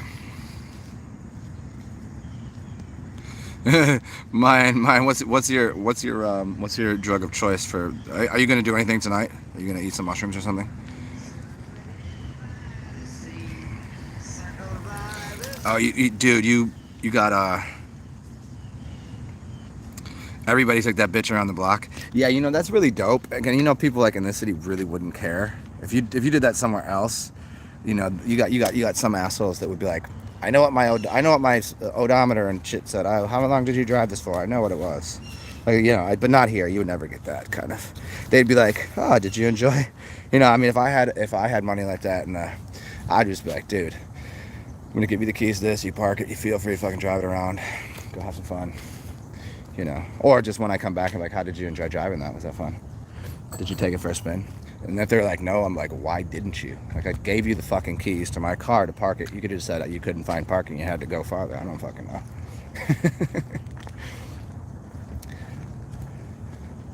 Yeah, like I can never understand when people have a lot or something, like how they like whenever I've had cool shit, if I had nice cars and shit, like I don't care. You can drive it. Like, if I have enough to own a nice car, I have enough for somebody to fuck it up. You know what I mean? Did you just, not to blow out my transmission or something, but certainly, ooh, this used to be a fountain here, and somehow that's not available for us anymore. I'll show you this little spot over here.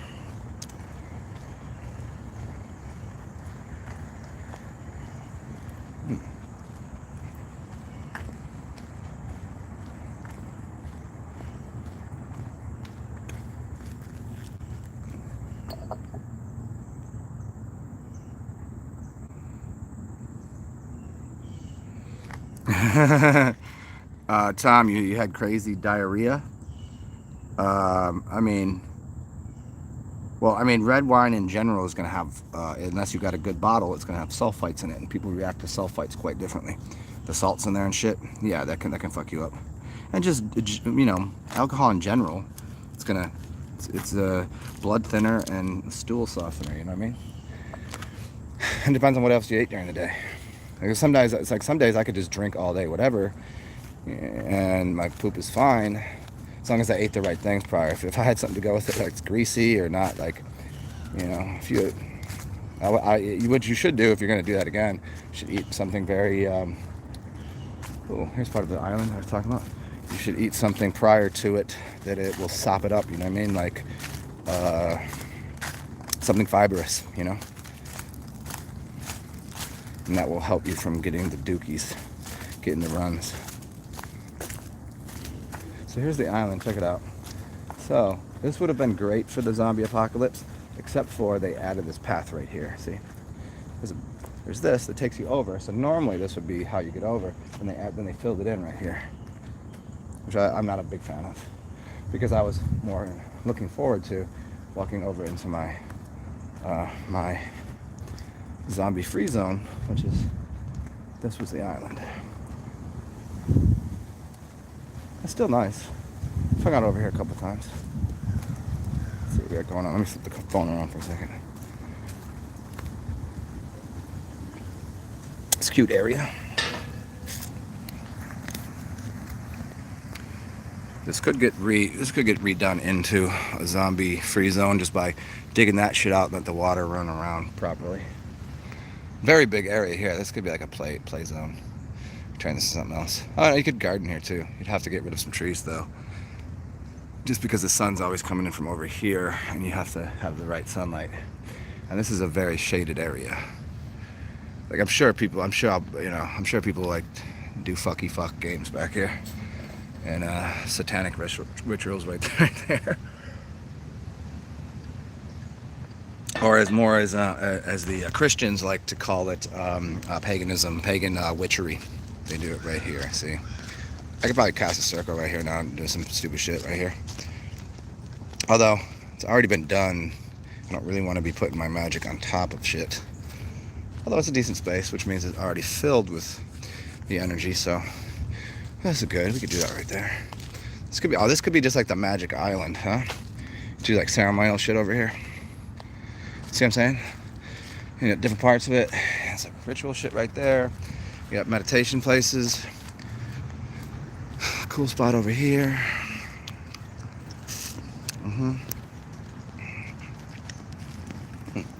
Oh, hello, teepee. More teepee for my bunghole. Teepee for my bunghole. Yeah. Now this seems already cool right here. We got these trees that were planted recently. Well, not recently, but seems like an interesting space. Oh yeah, dude, check it out. Hammock time. My hammock would go right perfectly in here. Yeah, we could definitely set up your trifecta of hammocks right here for relaxing. Oh, and you got even one more here you can get. Yeah, you get 4 hammocks right here. You can even double decker this bitch right here.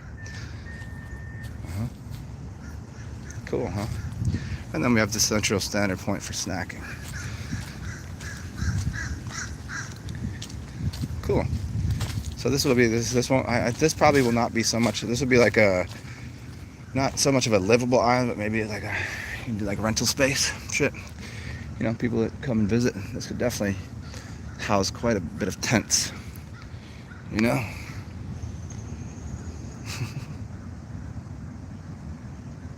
City Park does have a school, and they do have already a couple farms. Funny enough, I knew the person that owns the farm over there. I think it's called, you get something like errrybody or something like that.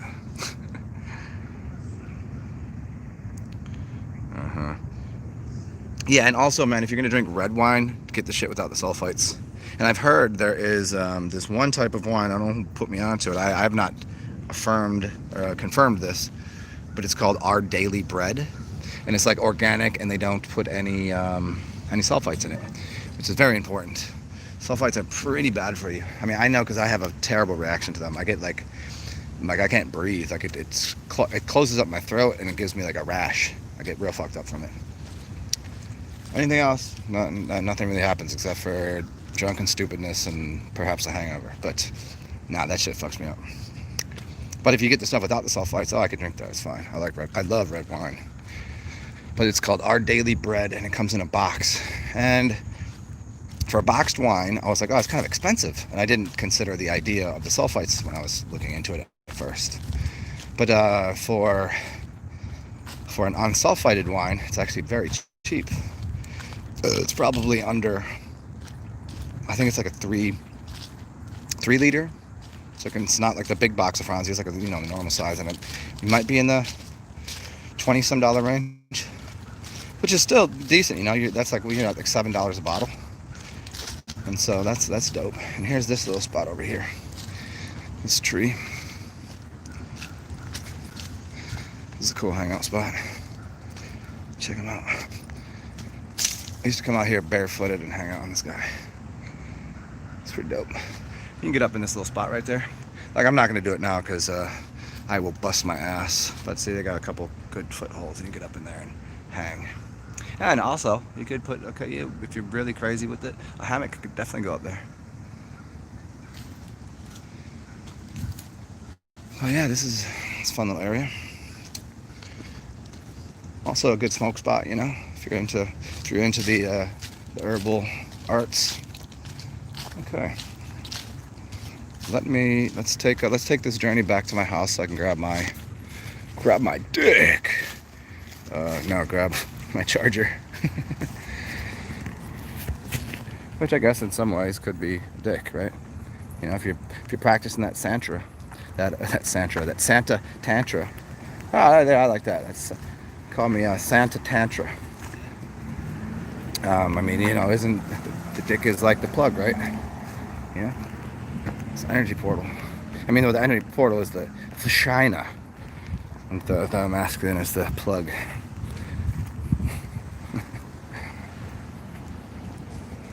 Let me see what time it is. What time is it? What time is it? Besides right now, bro.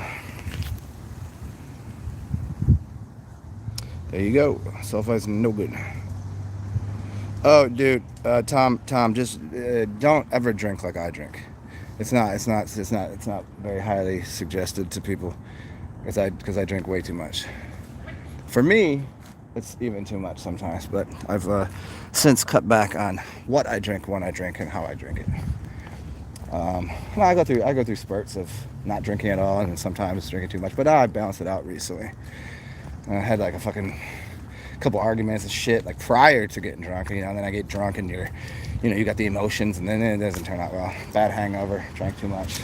And I was like sitting there like, I'm done with fucking day and a half hangovers, I don't mind a little bit of fucking headache in the morning, but, and sulfites will also give you a headache too. Red wines, you got to watch out for so you want vodka, get the best distilled vodka, because what you're gonna have with a plastic bottle, or even cheap vodka, it's not distilled. It's not distilled perfectly. There's gonna be all sorts of garbage in there. It's gonna give you a hangover. It's gonna give you a headache. It's gonna be perhaps heavy metals, perhaps salts, perhaps all sorts of things. You gotta get high quality stuff. A lot of things that have a lot of sugar, that have fake sugars in it, that's gonna give you a hangover. Which is ironic, considering that sugars will keep you from having a hangover. As long as you're putting honey in there, or raw honey, or good sugar, you'll be fine. But if you go ahead and put in, you get them shitty ass, flavored vodkas, or you get a mixed drink somewhere and they put the high fructose in it, that's going to give you a hangover. But if you get fresh fruit juice, mix it with honey, get high quality vodka. That's why you go to these nice restaurants, you pay for it, man. You're paying to have a good experience on alcohol and not have a hangover.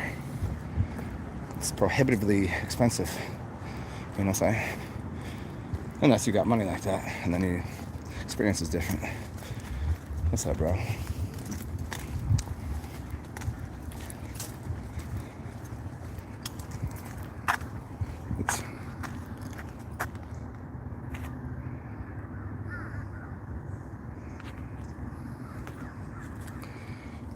Yeah, if you want to know about gin, talk to Mayan Gin. It's a genie in a bottle for a reason, because there's so many more botanicals in it, and so you're getting, it's a gin versus a vodka is two different things that are happening. One is a tincture. The gin is a tincture, and it contains other elements, where vodka is more of just straight spirit, and it's just 100% clean spirit. So it's like, it can be too much, it can be whatever, but it's also cleansative, where gin is an additive thing. Even if you look at the name and what a genie is, or a gin, like a gin will be like, oh, what do you want? I got all this shit. It's like, hey, we do this, whatever. I got all magic powers, right? A genie in a bottle, a gin, and a gin, DJIN, is if you get into what they would say they were demonic spirits, but that's only because they mistranslated what they were talking about. But if you look into the Quran is a major place you can find it, and a couple others, they call them the jinns, the demonic spirits. But the mistranslation occurs because you don't know that daemon does not mean demonic in a bad way. It's literally like an angelic protector of things. Crazy, right? But as always, we live here, and I think it's inverted. It's like, I don't understand it. It's like, if you call somebody the devil versus or a genie, or Satan, yeah, that's a real deal. Like, oh, that's wisdom. You call somebody Lucifer, oh, they're a light bringer. Oh shit. So everything being reversed, what do you think it is? They just have more knowledge, more power, more experience of something. That's what it is. It's a compliment, but they don't know that.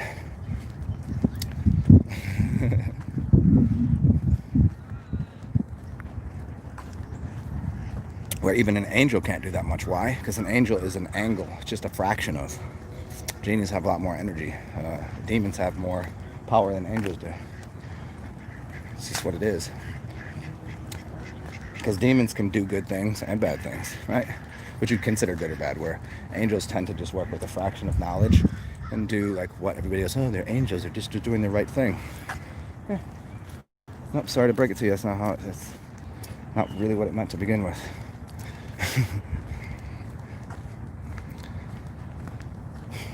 I knew when I left my house I should have brought my charger. But I was like, nah. So what I'll probably end up doing is go out and do a meditation and come back home. But now I've forced my hand here.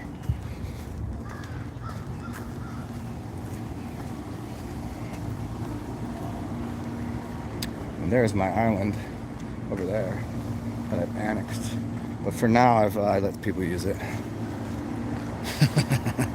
They can still hang out, but that's my property right there. I don't own it, but I'll be taking care of that shit right there. Which is a really great spot too, because you got this big ass building right here, so you got some indoor shit going on.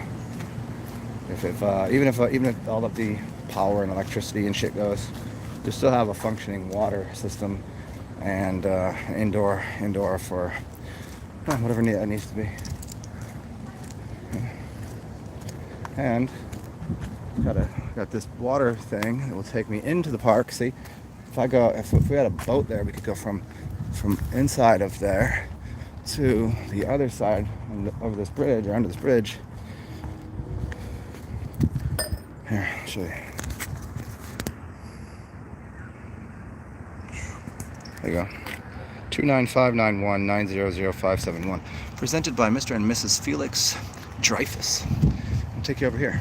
And this will take you right into the botanical gardens. Cool, right?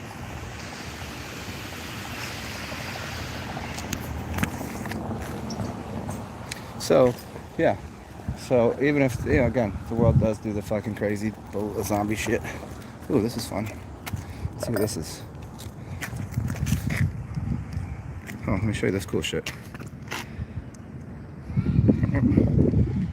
Let's see this. I don't know if you can see it. I can't really see it right now. There it is. Abundance mentality. That's pretty dope. Great. Yeah, so if there's a zombie apocalypse and shit, I mean, there's still gates out here.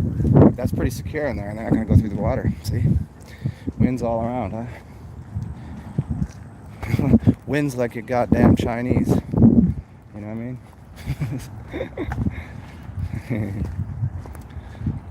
Stacking up winds like a Chinese telephone book, you know? Yeah.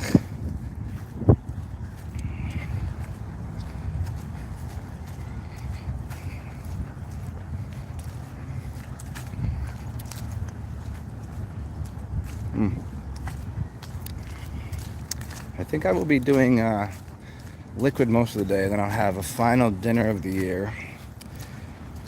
You guys can maybe help me pick it out later. But I don't want to eat, because if I eat now, I don't feel like having the shits all day. You know what I'm saying?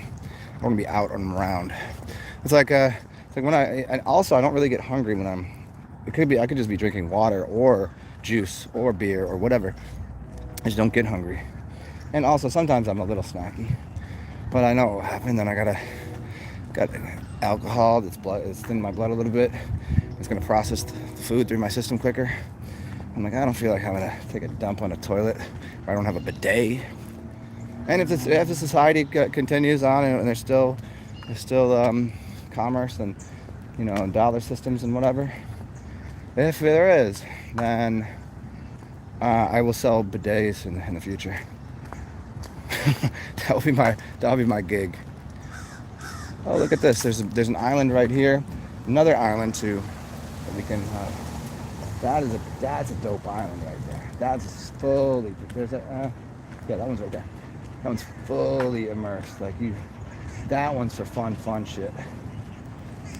I think that island would be pretty dope to do like mushrooms on, and just be kind of on your own little. You can do meditate. Yeah, you can do all sorts of shit there. Let's see if I can give you a better view of it. Let me dip over here for a second. Oh. There we go. Yeah, and that island too. So you're full on, no way zombies getting out there, right? Check it out. See, right there. And you got the ducks to protect you, and you got some other things. I don't know what that is. And it does look like there might be some electricity out there, if that still exists. But yeah,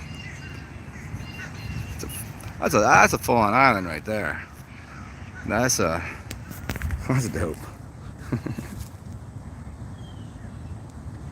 Oh, and back to the gin thing, because before I went off on this fucking tangent, as I always do. Yeah, the gin is, again, like I was saying, that's going to add something to you, so just make sure you get a gin that was properly distilled to begin with, you know, because it depends on how they make it. There's a couple ways to make it. You can make your own, but the way they would make it is the distillation, you're getting much less. Like, the best way to do it would be to make the vodka first, and then infuse the herbs and shit into it. That would be the best way to go about it. And so you can make your own. In fact, it is probably the best to do it that way, because then you know exactly what you're getting. You get fresh plants. You can get, you know, where your plant life is coming from. It's mad cheaper that way. You're getting a good bottle of gin. It's quite pricey. Then you got to take into the quality of what they're using. Was it sprayed to begin with? You know that's hard to know. You know what I'm saying? So getting vodka and then just turning it into a tincture is the way to go. And you can get really good vodka for really cheap, really cheap. Sobieski, you can get Smirnoff. You can get a 1.75 of either one of those for like under $20. And super clean. Smirnoff's a little less good, but then you can find cheaper stuff that's like just been like 7 times distilled. That's what you want, just the cleanest spirit possible. And you start from there to make your tinctures. So when I used to make a bunch of tinctures, I don't remember what kind I used. I probably overspent. I think I got like Tito's or something. And some of the craft ones you don't want, because there's some elements that are already still in there just because it was distilled properly or tastes good. You know, there's things that go into it. You know, even making the vodka itself, you're still getting the energy of the potato, or you know, you use different things. Whatever the mash is, they're smashing up some smashed potatoes in there. But then you have, like, this is why some people can't work with, say, like a whiskey or something, because the energy of, so you got the wood. So what are they doing? They're aging it in oak barrels, so there's the strength of the oak in there for real. But and the process of making whiskey is much different and longer. Well, it's not much different, but it's much longer than making just vodka or gin. Gin takes a while, I guess, but whiskey's gonna take the longest. And what they're using to make it, they're using what, like a corn mash, right, versus a potato for vodka. So standard practice would be, you know, you're getting the energy of the corn, which has ancestry in what you'd consider the Mesoamerican Aztec-y culture. Different energy, different spirit to begin with than a potato. Or you just mash them up together and have some fun with the whole crew. And then, you know, why do you think that everything is potato? You know, it's like you're over in Russia, and what are you getting? You're not growing corn there because the climate is not conducive to that. The climate is conducive to potatoes, underground stuff. You know what I'm saying? So they use that. So it's for cold weather, super cold. And it's a neutral spirit. See, they even tell you vodka is a neutral spirit. It's in the middle. It doesn't really matter. It just is spirit. It's just energy, and you get to do more with what you do with it. So it's definitely stronger energy, but it's not as specific. Or corn is a lot more specific. Gin is very specific.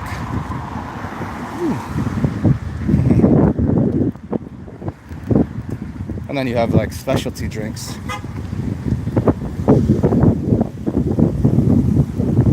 Oh yeah, chicks on bikes, boobs on bikes.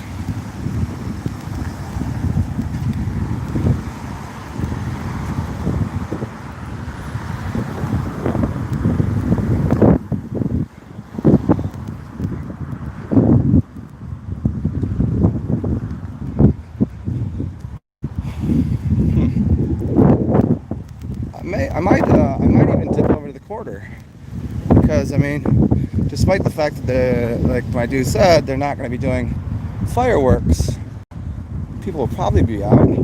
Let's see, why not? I think despite all the hoopla, people will still be out doing some shit. And because no bars will be open to go inside of unless they have restaurants, yeah, people will be outside. So it could be fun. Go feed the ducks right now. But hey, I'll feed the ducks on the way out. They're chilling. Quack quack.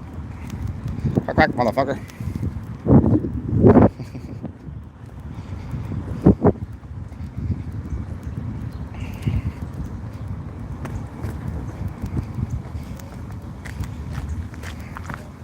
And I have to consider, what should I get to drink today? Because it is New Year's, so it should be bubbly, huh?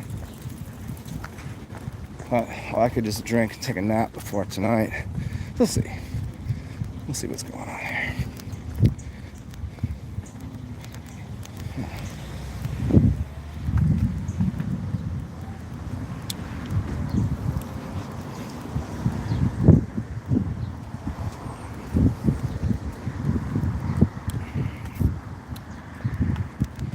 Okay. So you guys can help pick out my day, because you will join me on some of this journey, whether it is parks, whether it is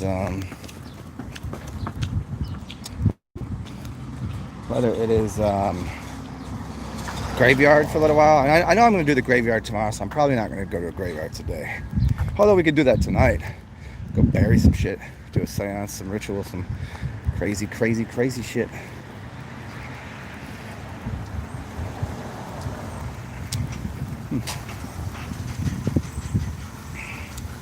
We all up in here now.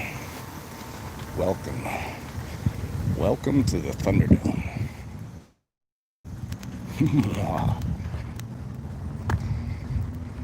Hey, you guys have to give me like 1 minute here before I get to where I can see the phone, because the glare is outstanding.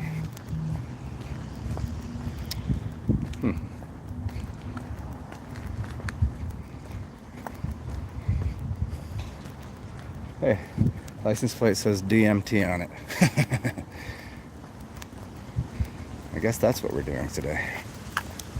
Maybe we'll find somebody that has some. And you know what, this works out too, because it's too hot out here to be wearing pants. It's way too hot for pants right now.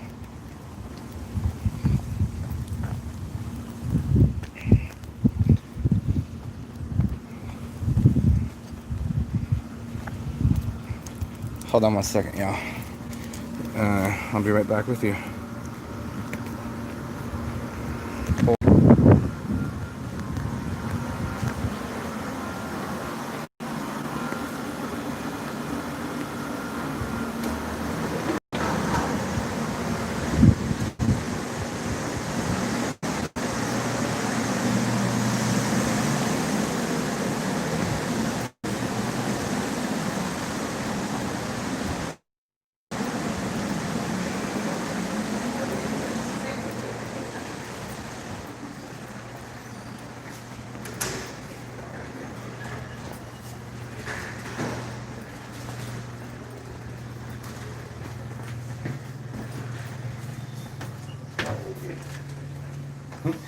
Come join. Okay, sure.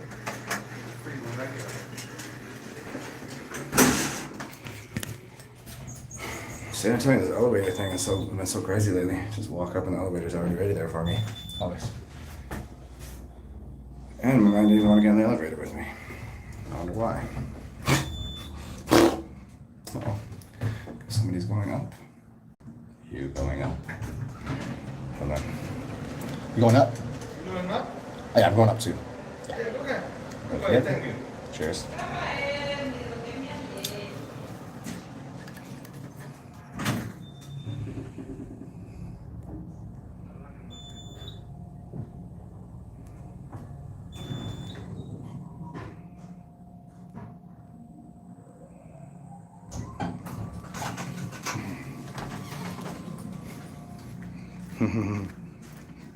Oh, recommendations for kind of gin? Oh man, it's been a while. I mean, how much you trying to spend? Start there. Like if you just like whatever, like if it's then there's then I would probably get in like the $50 range. Um, and it depends on what flavor you're looking for. There's some that are really good that people swear by that they love it. That I don't like. It's not my preferred flavor because it has like too much. It has too much of a certain type. I like my gin to taste like Christmas trees. You know what I mean? I like that. But then there's ones that are more in the purple realm of flavors, like lavender. The too lavendery tastes very much like I don't know, like eating a flower, which is in one way if you're making mixed drinks with it, you're golden.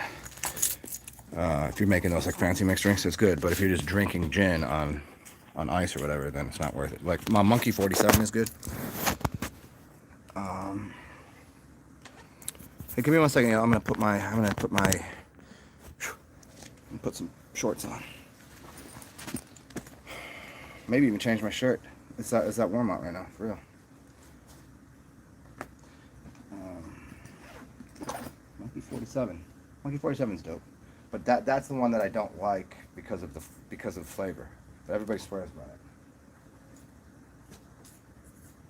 If you need something more neutral, maybe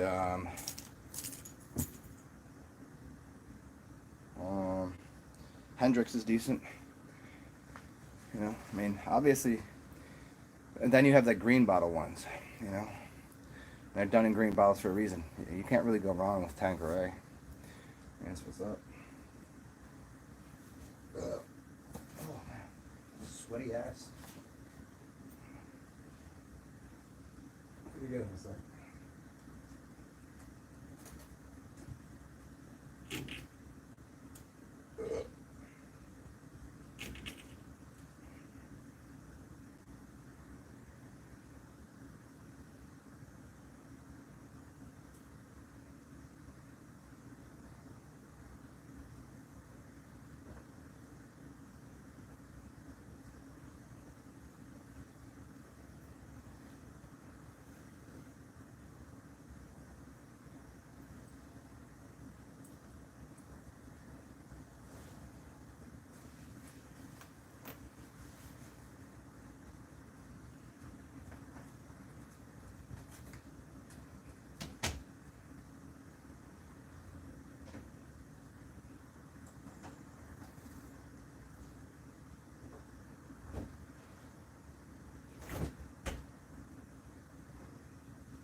All right.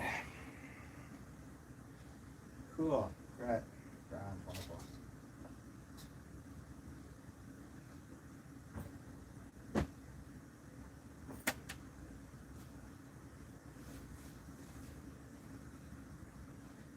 Right there, guys. Let me just find where's my headband?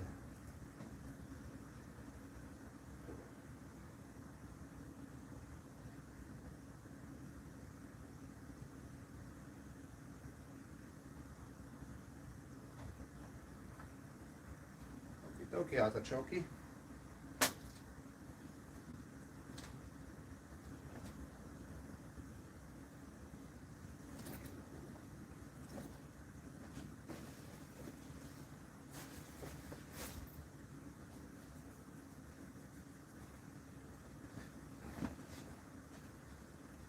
Okay, 2 more minutes, y'all. Right there.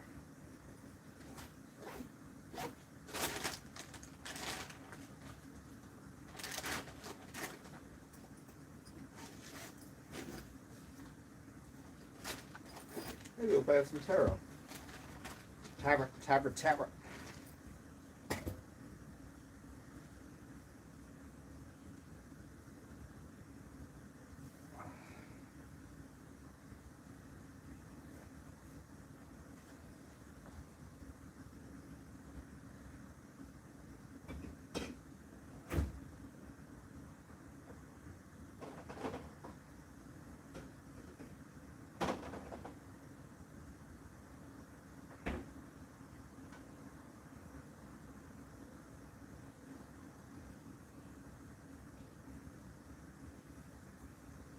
Okay, we're back in business. Oh, there's me, there's you, and here's my couch for a second. My couch. My chair in my domicile. Hey, Bo fam, thank you for the ducats. That will get me into the park. Awesome. Cool. Good job. Way to go. Thank you.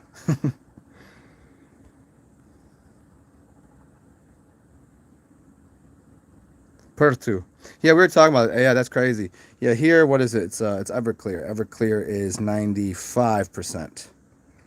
I don't. Yeah, to get 98% is difficult because at 100%, you know, it's not. As soon as you open the bottle, it's just gonna go. You know what I'm saying? I don't even think they can get. I don't think they can really. You know, it's damn near like. Isn't it damn near like flammable at like very low temperatures? I mean, Everclear is cool as a mixer as long as you just you know what you're doing. It's as neutral and perfect as you can find. But actually, I drank some the other day, like straight out the bottle. I was hanging out with some weirdos. The dude was like, he wanted a bottle of Everclear. I was like, what's wrong with you? I was like, you're just gonna drink this straight? You're not gonna get a mixer? I was like, oh my god, you are insane. So I took like one sip. I was like, not, this is not, it's not it, dude.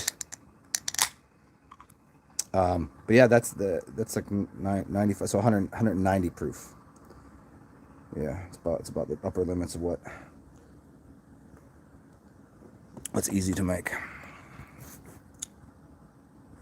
Oop.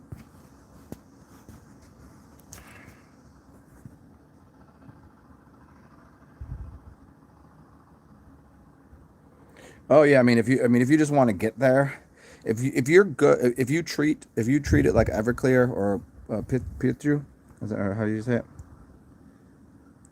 Um, yeah, if you just drank that and you treat it like a drug, like some people like if you take a pill, you're about to have a fucking trip and you're gonna get high for whatever whatever you're taking. I don't know, 4 hours. If you treat it like that, probably a cool experience. But drinking is more of a social activity for me. I like it from that sense. Where drugs are a little different. When you're on it, and you're there. You go. You're off to whatever. Drinking is kind of like because you're around people, so that would be hard for me to do with a. I mean, 151's pretty cool, I guess. But I guess for the price point, like if you're getting 151, you might as well just get Everclear. 151, that's crazy because that's what? That's 76%, 75.5%. It's insane. Isn't that what it is? Yeah.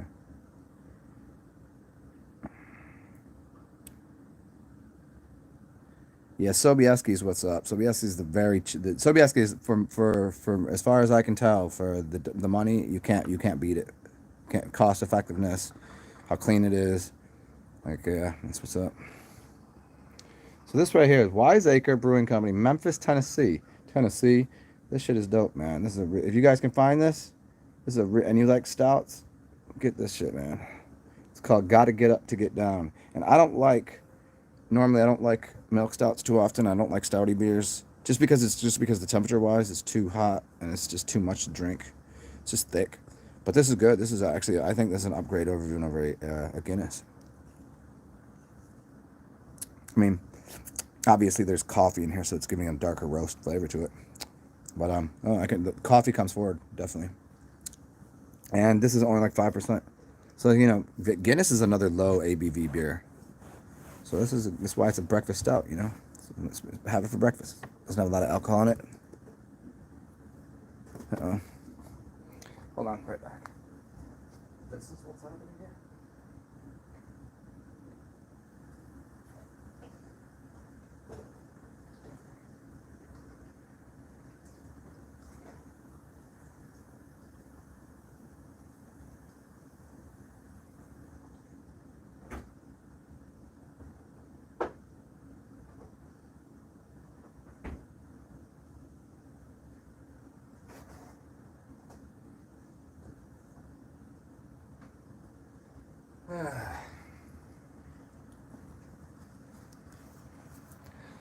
I'll be right back, guys. Just give me a second. I get these. If I leave anything with any amount of sugar out, man, even in the cup, these little sugar ants find their way onto my table, and they climb into my cup.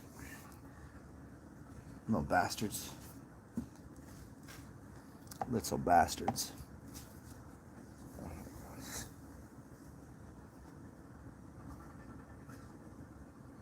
Okay.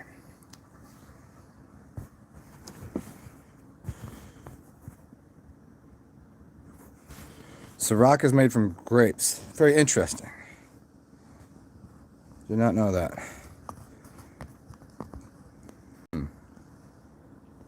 I mean, anything is fermentable. You can make, you know, anything that's got sugars in it's fermentable. You know, cooling things. Just eat edible. Cucumbers, cool as a cucumber. I mean, just think about it. Things that are gonna be green grapes are cooling. Cucumbers, zucchini. Things that will pull heat from the body. Anything minty. Think of like isn't it refreshing? Like have an iced tea. Get a green iced tea. Make a green tea with mint leaves too. Very very cooling. Blue things, green things. Eat blue and green things. That's pretty simple right to it. Some of them are gonna be a little more point specific. Like, you know, broccoli is good for your brain and your lungs. The stem and then your thing. Broccoli and cauliflower are good for your brain and let's see, mainly brain food. But other stuff that would be green, yeah, more in the fruit, and also most fruits are probably going to take you in that direction too. Kiwis are going to be good. Don't get to the red stuff; that will heat you up.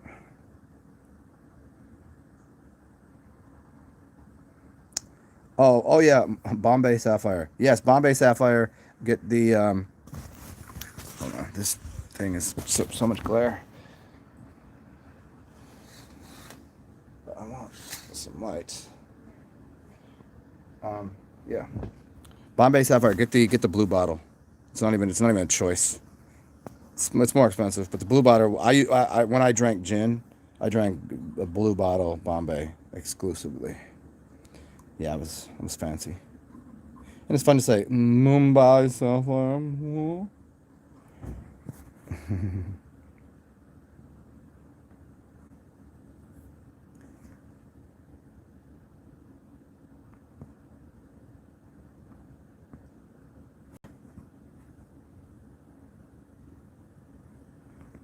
Tom Pham, what did you say? It's $40 for the bottle, or that's what you want to? Oh, that's what you want to spend.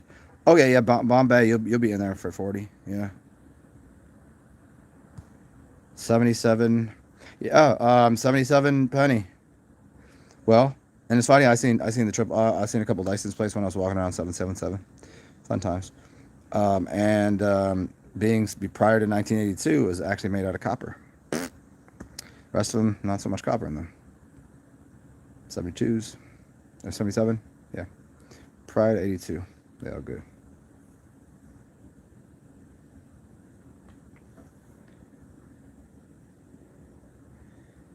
Uh, well, hey, with a look on my face, what are you talking about?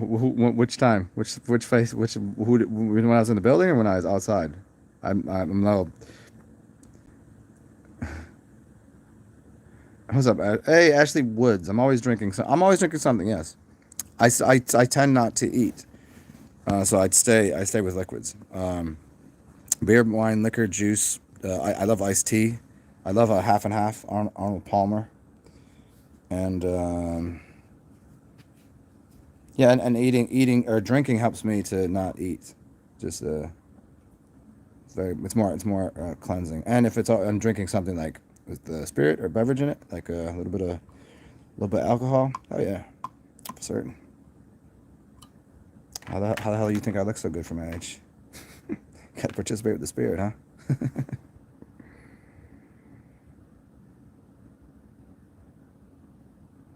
Ringo Starr. Well, they're little sugar ants. They're just tiny little guys. They don't bite you. They don't do anything. They're just annoying. They're just kind of well, they're not even that bad. Just out of nowhere, I'm just like, why is there all these little sugar ants over here? Mm. I don't know where they. I'm on a top floor in the building, so I don't know how they get up here. What are they doing? What are you doing all the way up here? I was gonna ask them like, "Ugh, go put it down there somewhere else." Yeah, I don't. Most of my houses, I don't have any. I don't have any. I've never had any infestations of. And that's always part of your energy too. And I think the fact that there's sugar ants here, it's because I'm sweet. Yeah.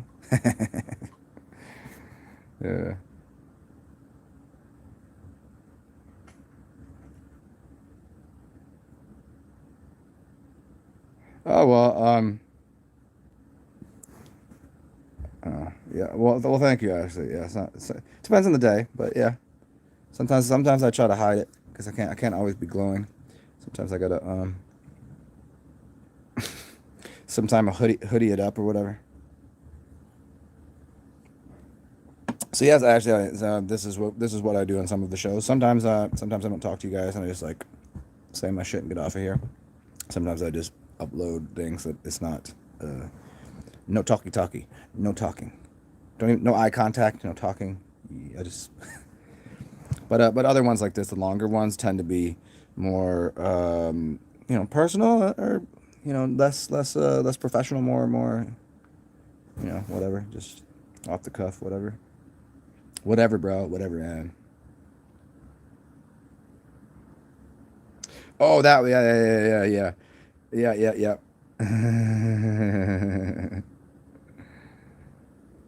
The sugar ants do come after the nectar. Yeah, I don't know. It sucks. Maybe the sugar ants are like just checking on me. Maybe they're miniature women.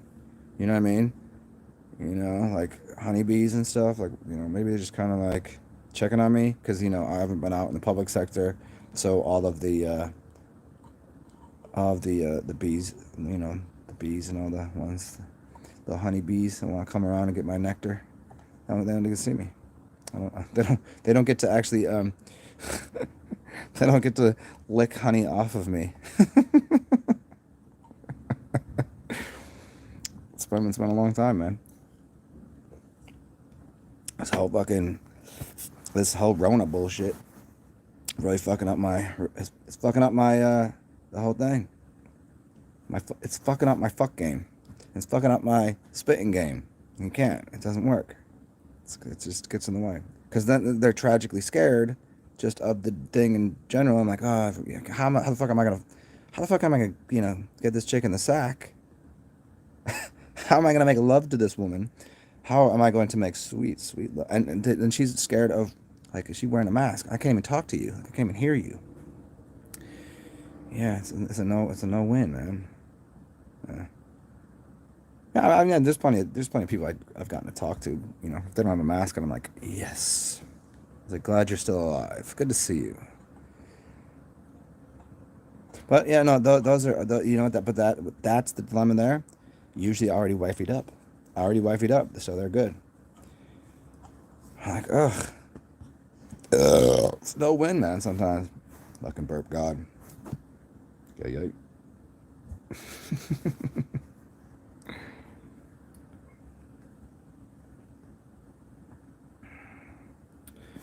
Ashley, do you converse with the shadows and energies that are around you? Can you control them?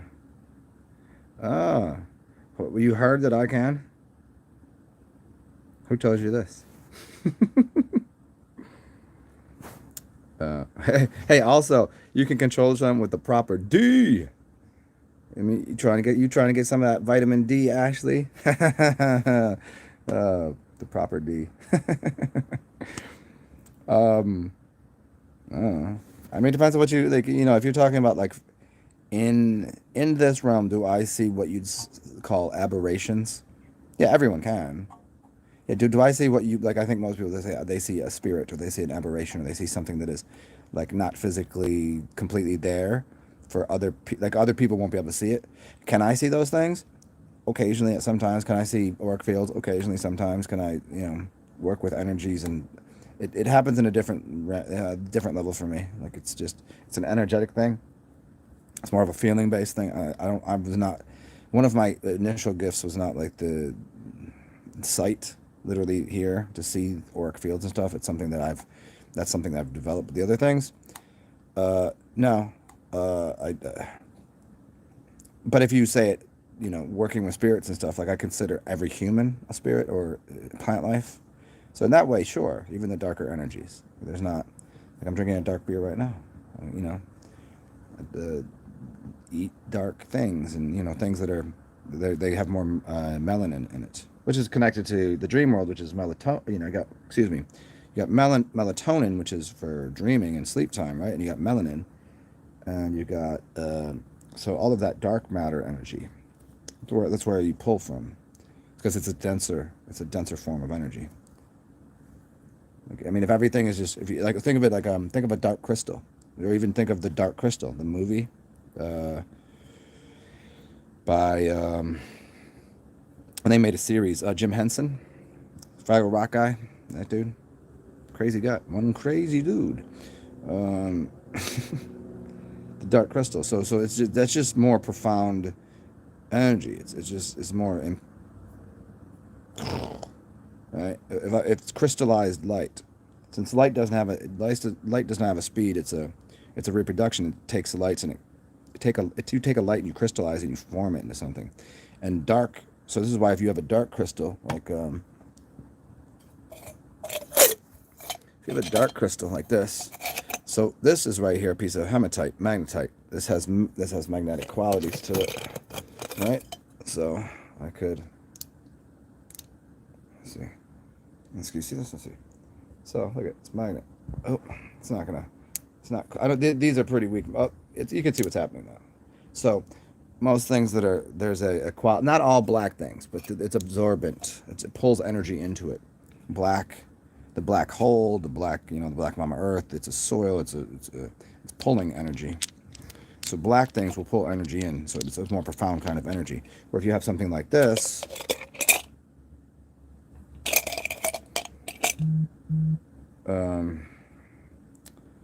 This would be considered clear quartz, although it's, in the realm of white. Here's a better clear quartz idea of a crystal skull. That's clear.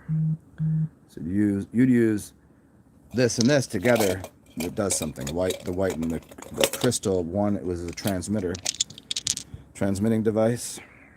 It creates energy. Like you can use a bunch of different frequencies from this. This is collecting energy. So if you put a black hematite, magnetite, oh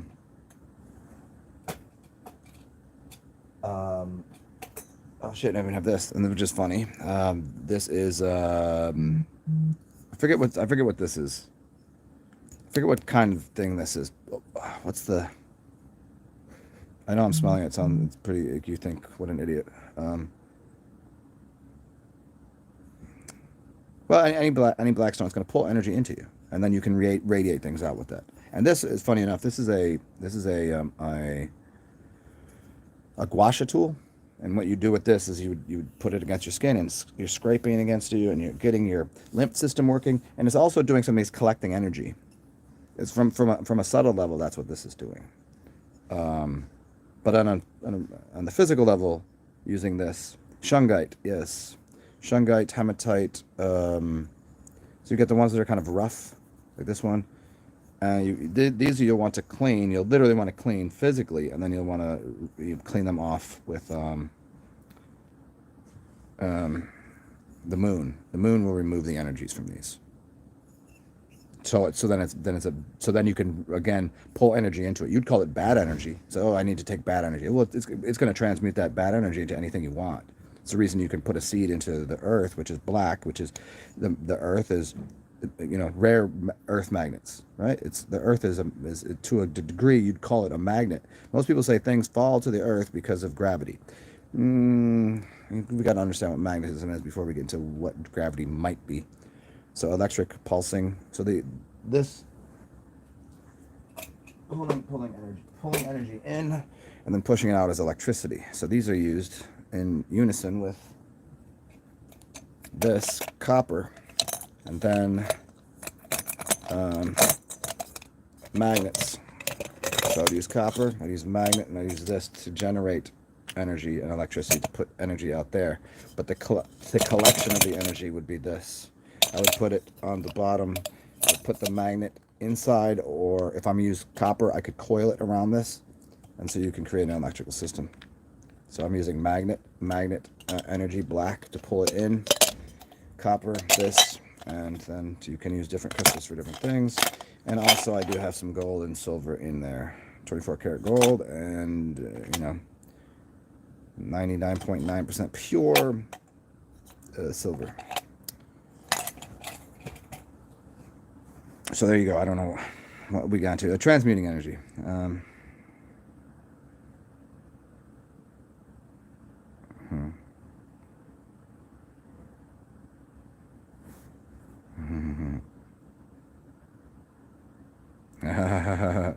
Actually, that's awesome.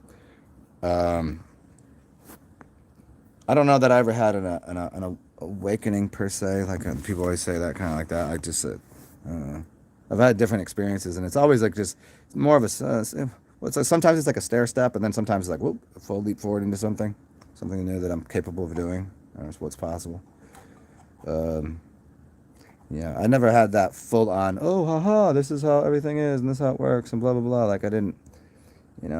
I've done all the psychedelics, I've done all the stuff, bro. I've done all the drugs, I've done all the meditations and all this shit. I get bits and pieces from all of it. Never had that one like, oh, I mean, yeah, there's sometimes, oh, don't worry, like, if you do DMT or you do certain substances or even, dude, even nitrous oxides to get you there. All sorts of things that will have you kind of in that moment, but you can never bring it back. You ever that trip, or you ever do that thing, and then you're like something, you're like, oh, I fucking figured it out, and you're like, oh, I need to say this, or I need to write it down, and then when you're to the point of even speaking or writing it down, you just miss something. You're trying to, it's like groping in the dark for something, and you can't quite grasp it. You're like, I know what it is, but I can't quite vocalize. I can't quite. Yeah, those kind of experiences. Oh, I've had plenty of those, with and without substances. I gotta do something about this glare. I don't know if you guys can see that glare, Care Bear, Claire. Changing this color in the sky. That's probably a little more difficult to do in cities. You could probably do it where you're more connected to trees, where people aren't throwing off weird energies. It's easier to do. If you're at a beach, it's probably going to be way easier. A beach at night, you can do a lot more with.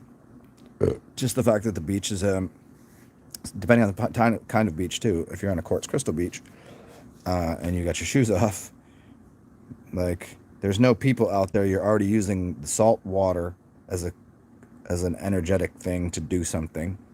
So putting your feet basically on the quartz crystal in the salt water on the edge of a beach. And now during the day, you're getting charged up with the sun's energy. Now when everybody goes back in and they go inside at night, and their energy's not pulsing anymore. They're not doing anything. You could do all sorts of things at night with the beach energy, looking out and over the ocean with your feet in it. It's all electromagnetic. You'd call it spiritual or whatever, but in cities it's a little more difficult. But if you learn how to, it actually can be stronger energy. But you just got to realize that people are going about their business, doing their magic, even if don't know what they're doing. They're putting energy into the system in a certain way.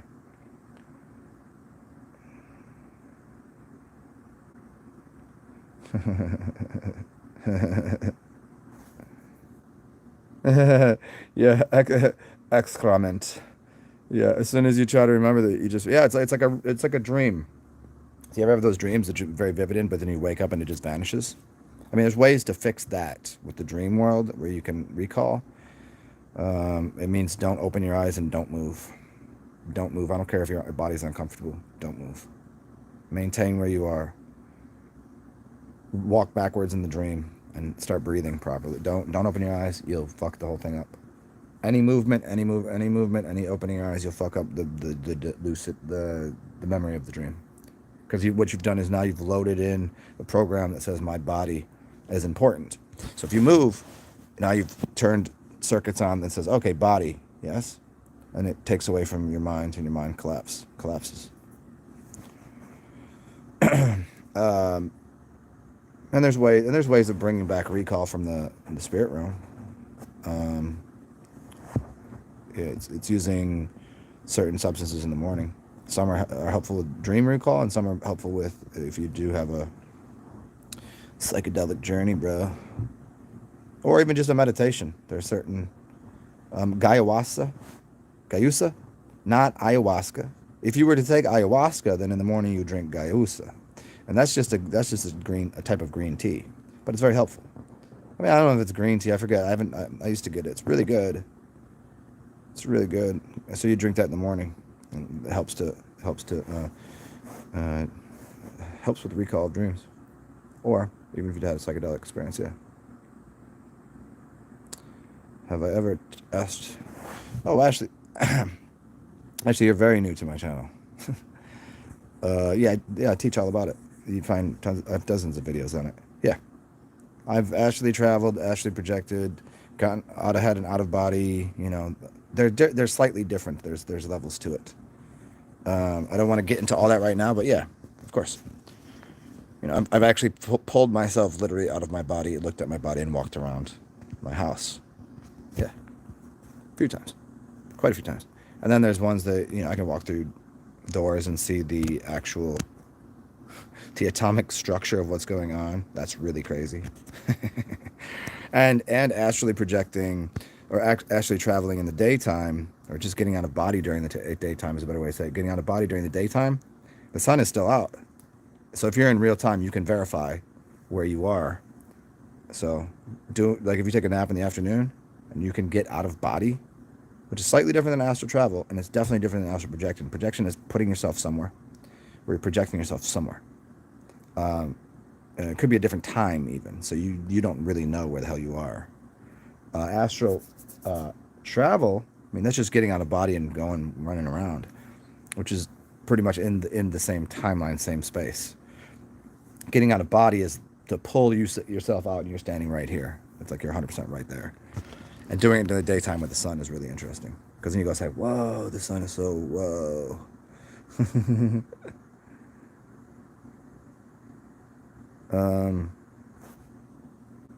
Have you been stalking me?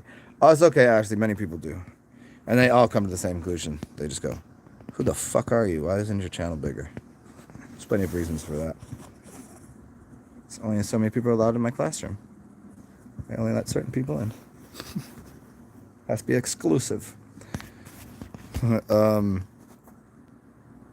Yeah, I mean, okay, and just look up my videos on, just look up my name, Astral Travels, Dreams, OBE, you know, OBE, any combination of that.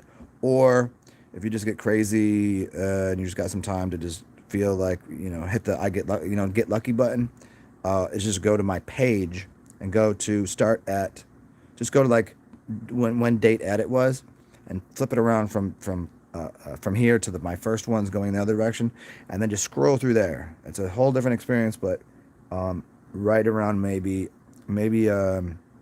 6 months in, so you'll be maybe like 300 videos in. Probably right around there you'll start to find a lot more explanation of astral travel and dream stuff. My videos are really not well tagged after about a year, because they screwed with what you're allowed to do on an Android, so I cannot tag my videos before I make them, so people don't show up, right? And then if I'm just doing I do this from my phone. I do this shit from my phone mainly. And afterwards, I'm just, you know, after I've just put in doing a show for 2 or 3 or 4 hours or whatever it is, and they weren't like this at the time. They were a little more one directional in me teaching something. And that's a little bit different from taking something out of me, because there's no back and forth to have like an energy exchange. It was just me doing it, and I'm just beat, you know, like mentally. I'm not going to sit there on my phone trying to put in tags, because I got to wait till the video uploads anyways. So now, like 3 hours later, I'm like, what exactly do I tag this? You know, it's like a whole thing. There you go. You thought I was? Yeah, it's a common mistake people make when I have my hair down. And when I glow like this. Yeah. Well, Jesus is imagination, and nothing isn't iuss. That's his real name. And by he, you just mean it's an it. Let's say Jesus is an it. You know, not a. It's not necessarily a physical thing. The physical object thing would be more associated with Julius Caesar. You know, Julius Caesar is the physical object. Jesus Christ, the JC, is the etheric realm of imagination.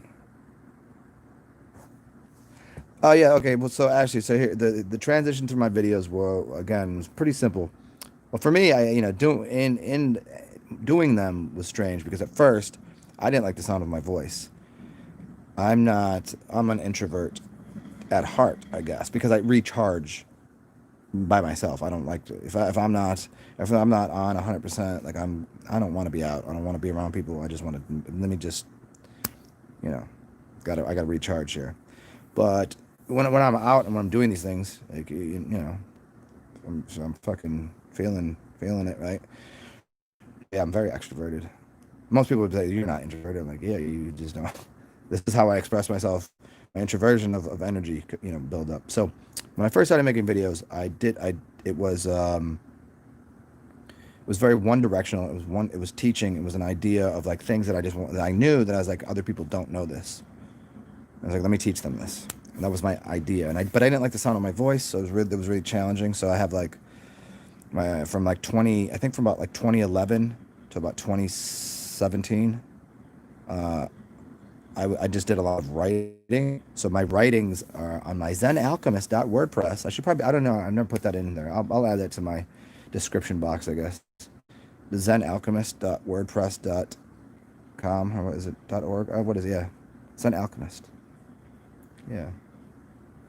hmm And there's a bunch of writings on there. And I started writing and I realized there's some things I couldn't convey in writing that I need to say it to make it more, it's more digestible and understandable if I say it. Some of it doesn't translate. And some things that I say, it's easier if you see it.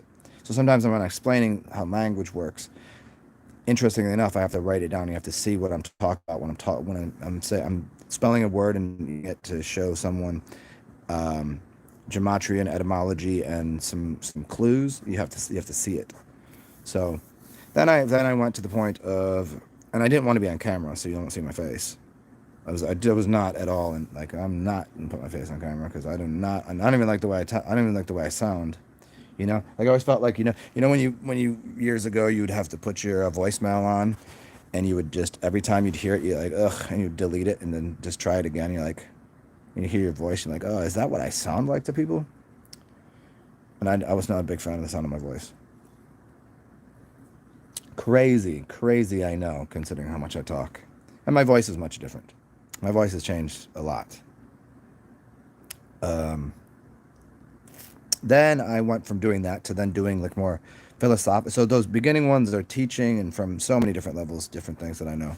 And then it went into philosophy, psychology, just perception of reality, and a lot of talks that were.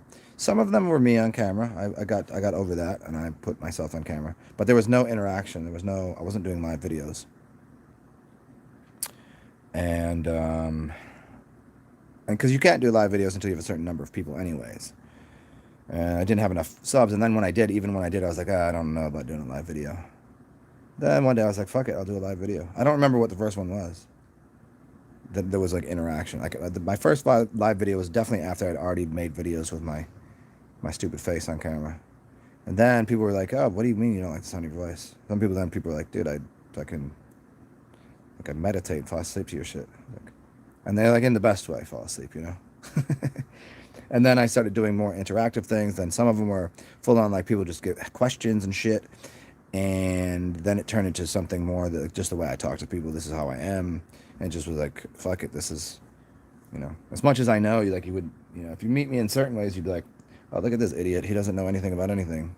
He's just goofy and to do. And then if you met me in other settings, you'd be like, holy shit, I didn't know you were also like you're wildly intelligent. But then but you're also like that. You're like, why you wear your hat crooked? Why you play, these sports? Why aren't you meditating? Why are you drinking beer? Did I see you just eat a prime rib at a fancy restaurant with your hands? Yeah. Yes, you did. So there you go. It's just the different levels of how I'm interacting with people.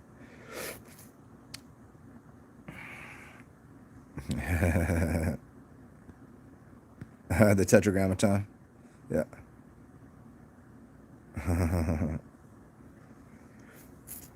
Hmm. Let me see what my charge is. We got 50. Okay, I got like 60. Let's see what the time. Let's see what time it is because we're gonna take everybody to the. Well, let's take you guys to the. You guys want to go to Botanical Gardens? It opens at 11. So, what I can do here.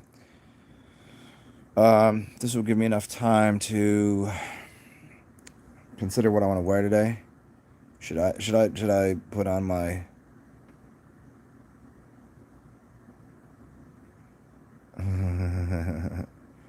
what do you mean? How did I describe your life? What do you mean? Just like being comfortable with your voice and shit, and then finally being more comfortable and just saying fuck it, and just just saying fuck it. How many years on this earth have you been here that you know of, and where do you reside currently? I'm guessing you live in the U.S., but how would I know? You could be from the UK, I suppose. If you had a normal job, you'd probably from the UK, because this would be you're off of work. But if you work different, or if you're out of work, or if you're just a fucking crazy person, then you may be around here now. Where do you reside? Who are you? What are you doing here? Anyway, so we can go to the Botanical Garden. You guys can see some cool shit. And we can go to my favorite magic shop. Um, and we can maybe go. And tomorrow we're going to go to some graveyards, though. We'll do some cool meditations there.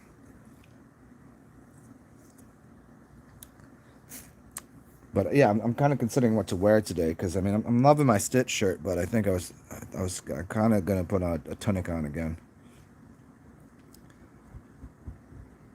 Although that garners me quite a bit of interaction with other humans, which I'm not for or against, but it's a thing that happens.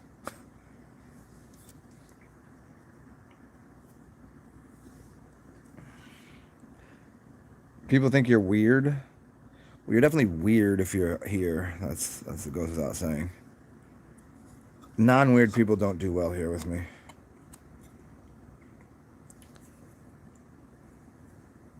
Especially as of later videos that I've made because I've really just because it's such a hybridized thing. It's like I'm not just giving spiritual shit. Like I'm saying, I remember I made a video a long time ago, and I was just in this thing. I was cussing and stuff. When I was cussing, fuck shit, damn cocksucker, motherfucker, cunt. And like, you have this great knowledge, but this is really screwing it up. I was like, hold on, can you shut the fuck up before you talk to me? Why don't you shut your mouth before you talk to me? Because this is my channel. I'm gonna do it the way I want. You're not paying my bills. This is how I interact. And I was like, in fact, I have about 92% of my videos where I probably don't even drop one f bomb or one any foul words. And I was like, just because this one thing that I'm having a day, and I'm like, this is like being my channel. You guys are in my diary in a sense. You know what I mean? Like this initially was partially for me. The fact that you guys get to involve yourself in it, you should be so fucking lucky. That's how I felt to telling this dude. And I did tell him that because he sent me an email and I was like, if I throw you a bone, don't tell me, that you don't like the flavor. You know what I'm saying? If I'm doing this shit, like if I was doing this and I was getting paid to do it, then I would take people's criticism and I'd go, yeah, I should change it up. But you don't like it, fuck, ain't my problem.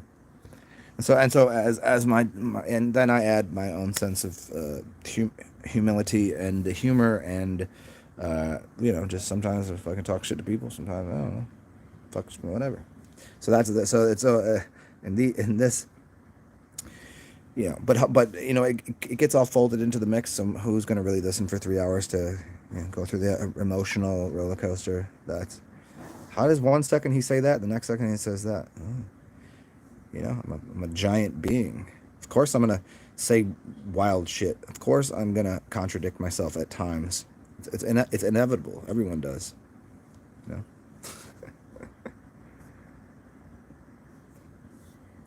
Spirituality and drugs. See, for me, curse more, please. No, I don't. I don't curse. I don't curse anyone. I do use plenty of. I have enough language where I don't need to, but there is certain points where it's the correct response. It has the correct filler for something. There's a really great video of it's Chris Rock, Louis C.K., Seinfeld, and who's that British comedian that's really funny right now? One of the funnier guys out there. I don't know why I always forget his name. He's really, for me, he's in the top 10 really ever. Ricky Gervais. So there's the four of them. Okay, just all legends of comedy.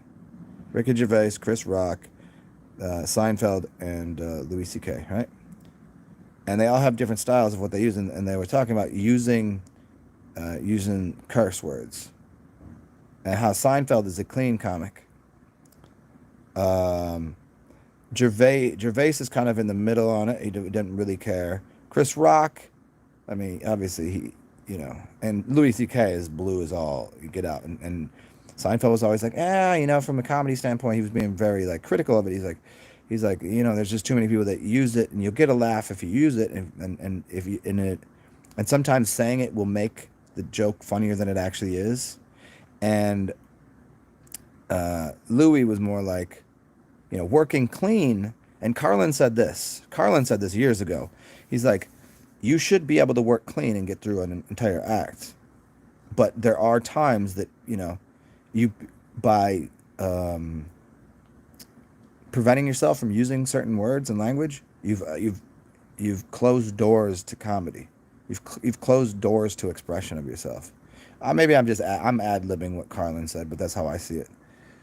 You shouldn't rely on it. There's plenty of things you can just say fart jokes. Hey, fart, fucking poopy. Oh, yeah, it's gonna get you a laugh. You can do all sorts of little hijinksy type things, but and certainly having just the structure and the quality of the joke right without the fuck word or whatever, which Seinfeld wasn't getting the whole thing. He couldn't understand that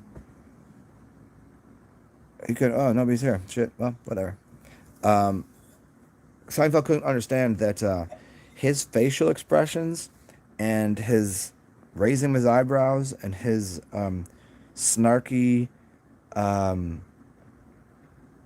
like passive aggressiveness is in every way exactly what someone using the word fuck is, or something. It's the same thing.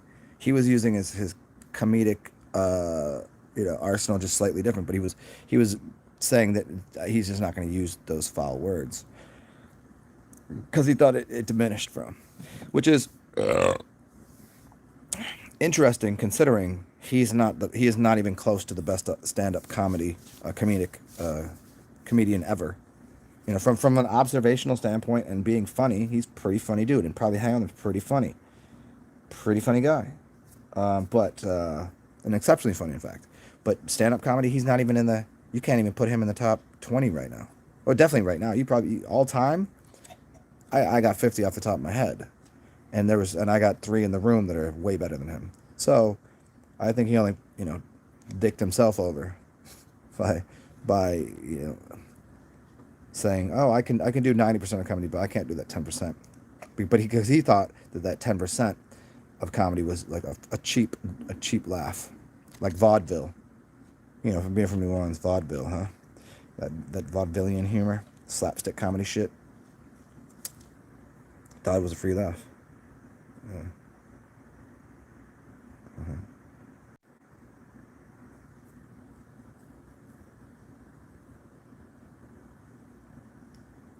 Uh-huh. Yeah, oh yeah. Oh, you know what's funny is that shit was mad funny. I didn't. Yeah, he was his earlier stuff. He got people to laugh at things like that, but because of where the climate of things are and who he was talking about in the room, he couldn't get away with it. Like, I mean, he got away with it, but some people were like, "Oh," But he's done. Carlin roasted people to their faces at like the press. I don't. If you look up Carlin when he roasted the press at the press dinner, that was intense. Yeah, and Carlin you can't fuck with because he's smarter than you. Period. And so they're just sitting there just eating it, just going ugh. They're just eating punches like ugh, ugh. They couldn't do anything about it. You know. Um, and Gervais, he was the one to do it anyways, and there's people they wouldn't let do it because I can't have them do it. So I thought Gervais would just be funny about it, but he's British, so we can blame it on his Brit like behavior, you know. So we'll just let that slide. That will fall into the throw in the garbage bin, right? He's done earlier ones where he torches the room. It's pretty awesome.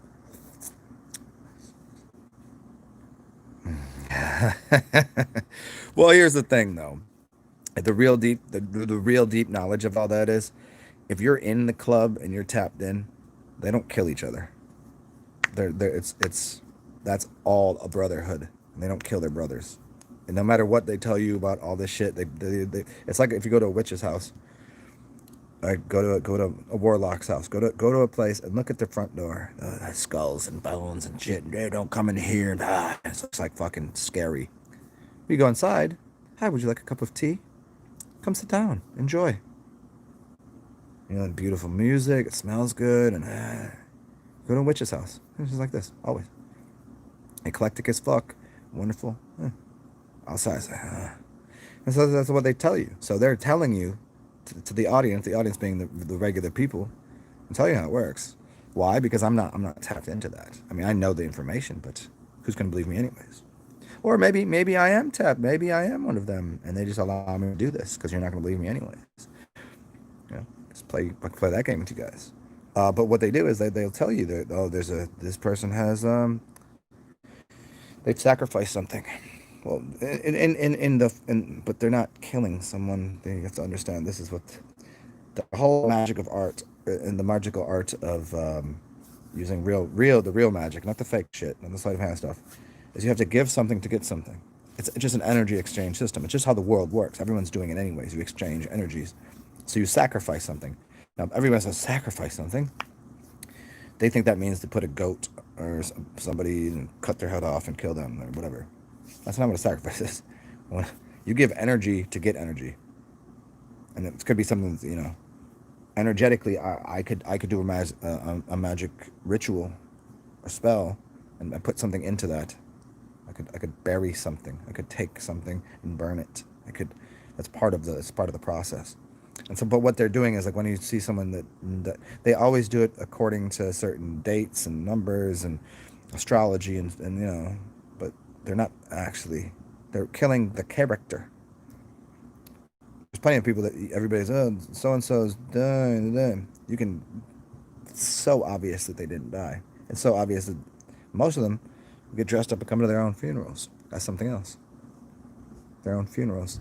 Putting the fun in funerals. No. So they would never kill him. No way. Doesn't happen. Come on. No. They do rituals. Yes. Yeah, Sean Connery died. No. His character died. He didn't. It's not how that works. I'm telling you. You can find people that supposedly died. You can find them still. You can find them. You can. What do you think happened? You think okay, remember NASA, the Challenger crashed? There's a whole poem about if you look at and read all of the things that were supposed to be this this going out to the outer space, and there was the discovery of blah blah. If you look through them, there's a poem that's being written, and everyone because it was saying if you challenge something you will die, right? So everybody on the challengers died. You can find every single one of them has jobs working right now. It's one of them works at a college, one of them works at an aeronautical thing. You can find them. They're alive. You can find people that are supposedly dead in Hollywood. They're not. No, they were acting. They were playing out a part, and they just a little plastic surgery, or maybe the whole time they were already wearing a mask. You don't know this.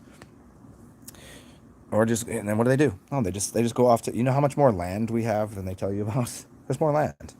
And in fact, even if there wasn't more land, which is, there is, but even if there wasn't, just because you're a pop star in Europe, go over to fucking South America. Go enjoy South America. They don't even fucking know who you are.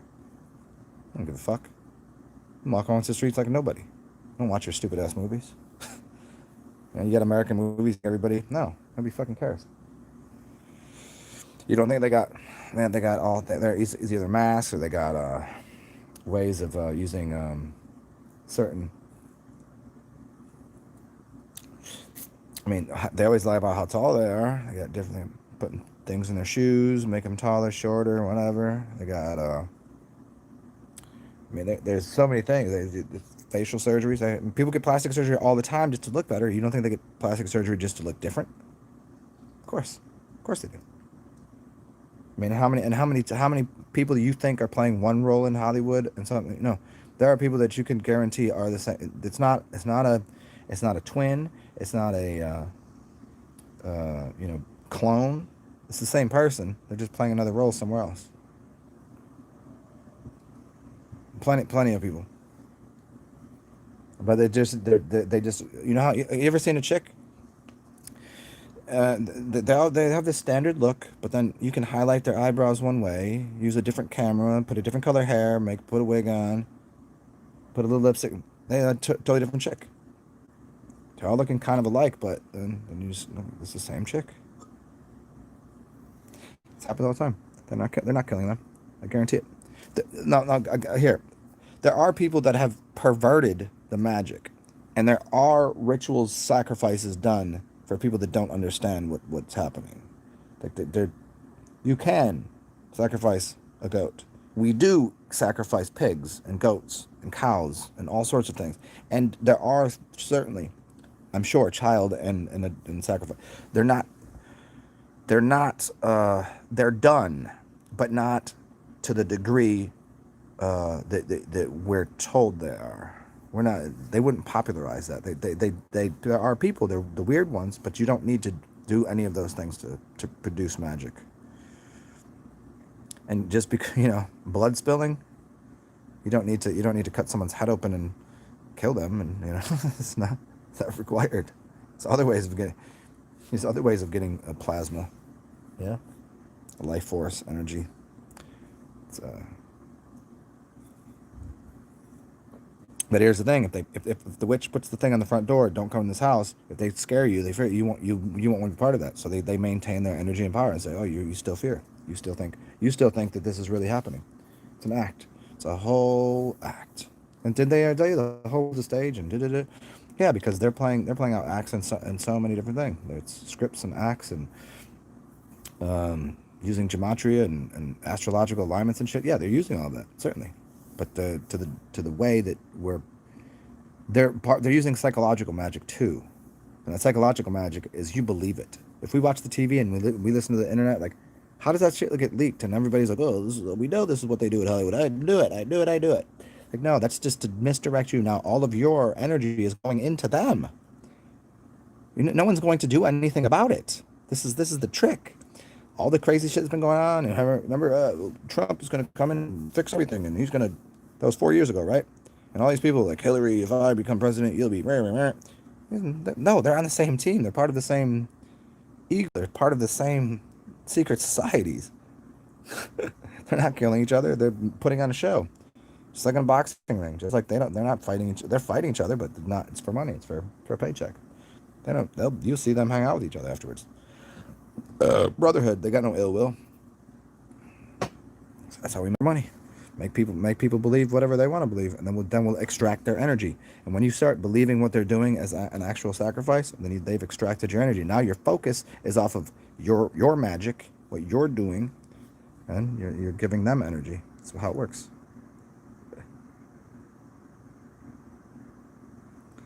They're on an island. Yes, and Ashley, you can prove it to yourself. They always tell you, go look up the commercial with all the celebrities on an island. Go look it up. They tell you everybody. And there's one that you can even see the pre-program in commercials and things for like the scripting of basketball. If you really want to know who's going to win the Super Bowl, it's coded there already. It's not they have a couple other things that could do if need be. They can change the scripting. Like if say somehow everyone started betting for, say, the Buffalo Bills, okay, because that the code was the Buffalo Bills will win. They have another coding system that still links up by using the planetary energies and who needs to score a touchdown and what the, they have more than one script. So if the betting and casino with but the algorithms are almost always right because people are pretty susceptible to being programmed that they already know where the money's going. They already know where the boats are going. They already know that. So they just run the other script. It's still already, how many TV shows, how many commercials are they have them? They're all in there in them. It's not infinite, but it's just like when you look at Jumanji, you can find a good code or a bad code in it. But you find some people that say everything in Jumanji, if it's this number, then it's something evil. No, it's not. I can use that same coding and the same number and tell you something positive. Yeah, it's going to link up to that. And you can see why things happened in the past. Like, oh, because that's the code they use. That's what they're giving you. They sacrificed this person this day, and here's the planet, and here's the gematria. It's right there. But if you knew that was going to happen, if we were all like universally, they would go up. Can't sacrifice that character right now. We'll just use this person over here, this idea, and their energy is already they were born on this day, so we use this as a, it's not always who you think, because there's so many people in Hollywood. There's so many people there, not even people. There's so many characters that they've presented or used, and sometimes like businesses. Think about businesses. They have certain symbols in businesses. Some that they're using, and some that will grow up, and some that will explode, and some will implode. Some systems won't work. I mean, if you really got into it, okay. Phil Knight, Nike, Knight is black. Saturn is Nike. Saturn is a cube. It's a box, right? So Saturn energy. How much you want to bet? That Nike's stock has been going down and will probably go into next to nothing.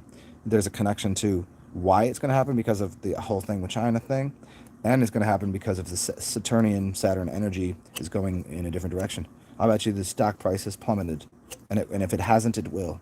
And there's a lot of other reasons for it, economically and otherwise. But I can tell you symbolically, if they destroy what the Nike symbol is, or at least give it less power, it's going to happen.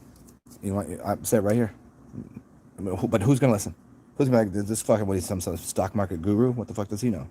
Go look at it. I'll probably look it up after this. I'll do a show on it completely. But, because there's only a few people that get to listen to me, maybe it's for you guys to hear. You'll see. And if it doesn't happen to pass, like if that's not what it is, maybe I misread the star alignments, and what we're actually looking at is maybe Nike maintains its Saturn maintains its energy, but there'll be a rising stock price for something connected to Jupiter. So we find things that are connected to Jupiter systems, and you'll find that the stock is going to go up. It's already coded there. This is why one of the most richest people, stock market gurus, he said millionaires don't use astrology. Somebody asked him about astrology. He says millionaires don't use astrology. Billionaires do. Billionaires do.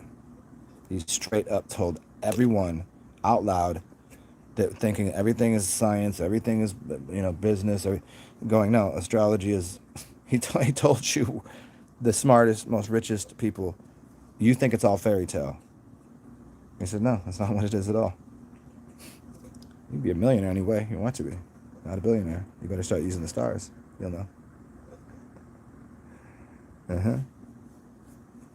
There you go.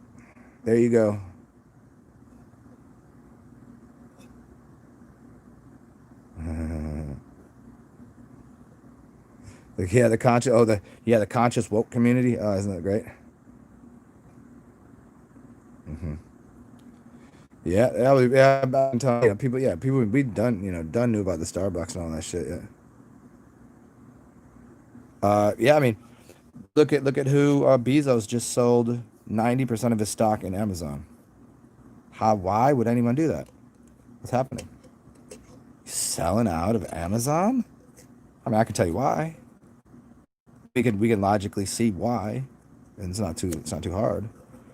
Yeah, you could tell it from an economic standpoint and what's going on with how systems will be worked out in the future. But yeah, It's lots of business. Not even it's not even just the small businesses. There's other businesses that are getting, and those other businesses are because of their symbolic uh, connection to other systems, and they already knew that. So they already knew this planet will do this, will do this, and there'll be more power of that energy. And so what we're gonna do is take it from that and put it into that thing. That's what they all did.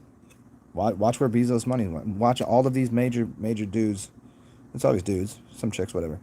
Where they took their money and where they put it well before. Just look at what their trades were 2 years ago, to last year, now. See where the trades are. You see you watch it and it will always line up with things that were going on in the cosmos.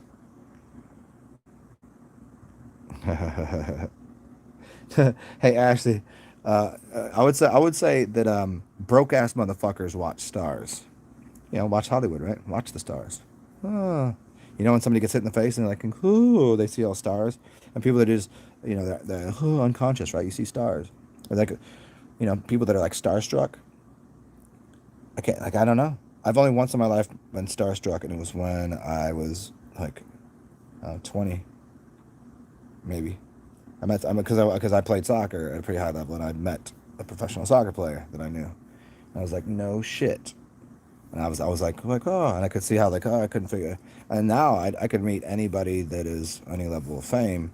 It'd be really interesting to, like, holy shit, it'd be cool. Like, oh fuck, I got to meet, like a Brad Pitt or an Angelina Jolie or The Rock or whatever. I don't fucking know. You know what I'm saying? Or even people that I really respect their craft, like a Daniel Day-Lewis, right? It'd be really awesome, right? Cool shit. But I wouldn't be starstruck. I'd be like, you just another motherfucker. Like, that's it. Like, I don't know. Cool, you can act. Good job. And it's like musicians too. I'll be more starstruck meeting most musicians, even though I'm really not, kind of, because I know people that are extremely talented musicians. Just because they're you make the connection, like, just because you're really good at something doesn't mean you're going to be wildly known.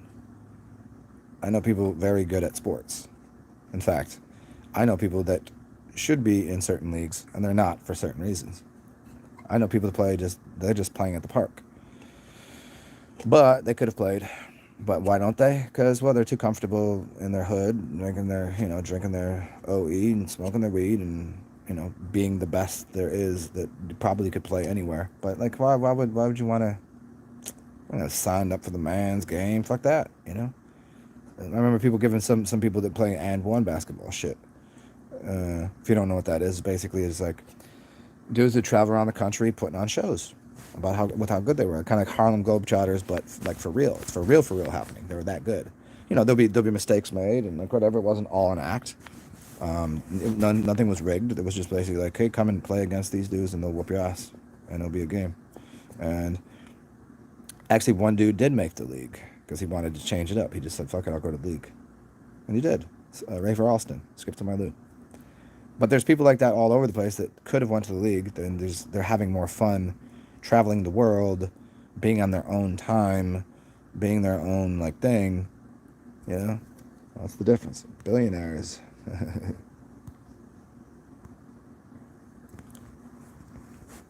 The Vatican, yeah, there you go. Yeah, that's interesting. Yeah, that's a big part of it.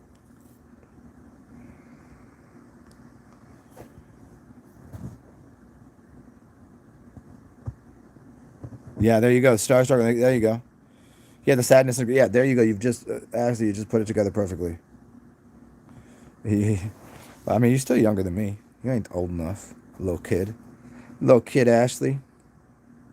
Oh yeah, where did you say where you're from? You didn't tell me where you're from. What are you stateside? Or are you into the? Are you British? Are you British?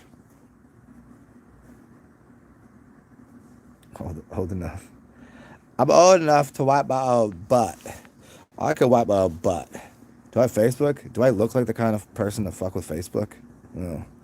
I had Facebook just once, just because just to open up like a fucking dating app or something. You know what I mean? Facebook is so weird to me. There was nothing ever made sense to me.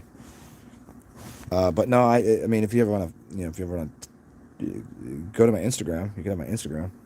Instagram's cool to me because it's a good place that I can interact with people I know in person and on here, and you can also like, and there's even a chat button. You could just have a call with somebody, or whatever. So that's cool, and you get to post little cute little things, little post-it notes, memes. Are you from Texas? You Texas, and you live in Florida?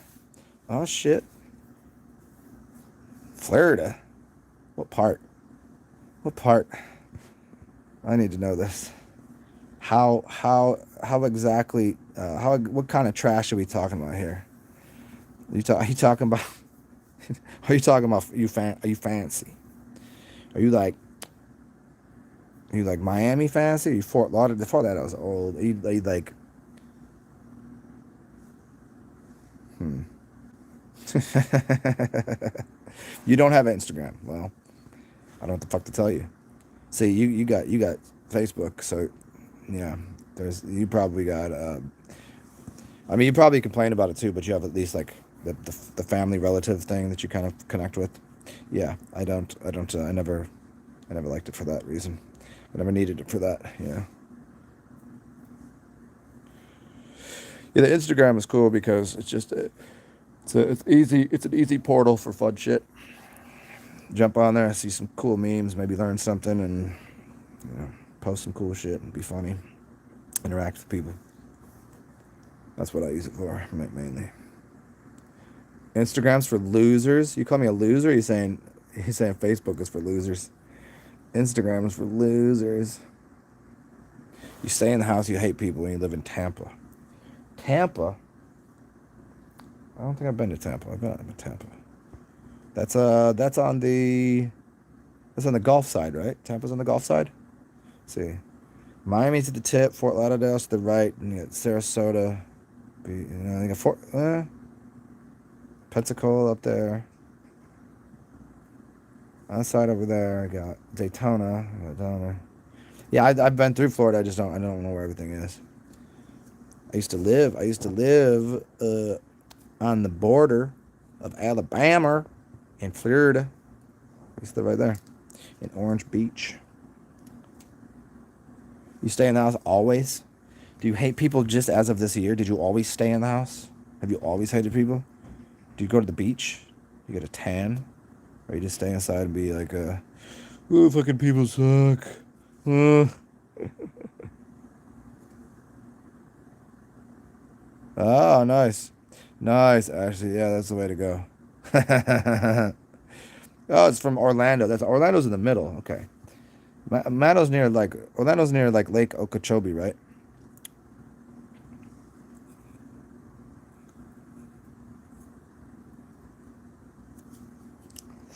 There's this really interesting dude that breaks down the maps of Disneyland and how it's a map of our realm.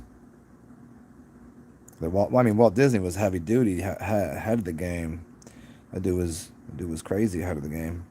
He's obviously 33 Club, the Mickey did magic, magic, magic, yo. It's the Magic Kingdom, huh? That whole thing was a map of our realm. This dude breaks it down so nice. I forget his name off the top of my head. If uh, next time I think of it, I'll do a show devoted to his channel. Mm. I think John Levi put me onto him, and maybe I'm thinking, I'm thinking this. I'm thinking next. I don't know if you know who John Levi is. I'm thinking next show he's gonna say thanks, Zen. I think he's gonna give me a shout out next show. That's what I think.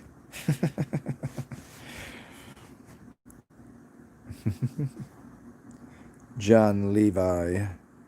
Far from me, Miami,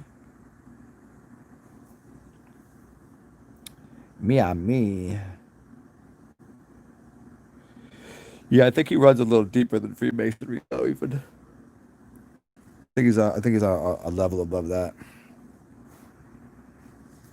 Do I know what they do?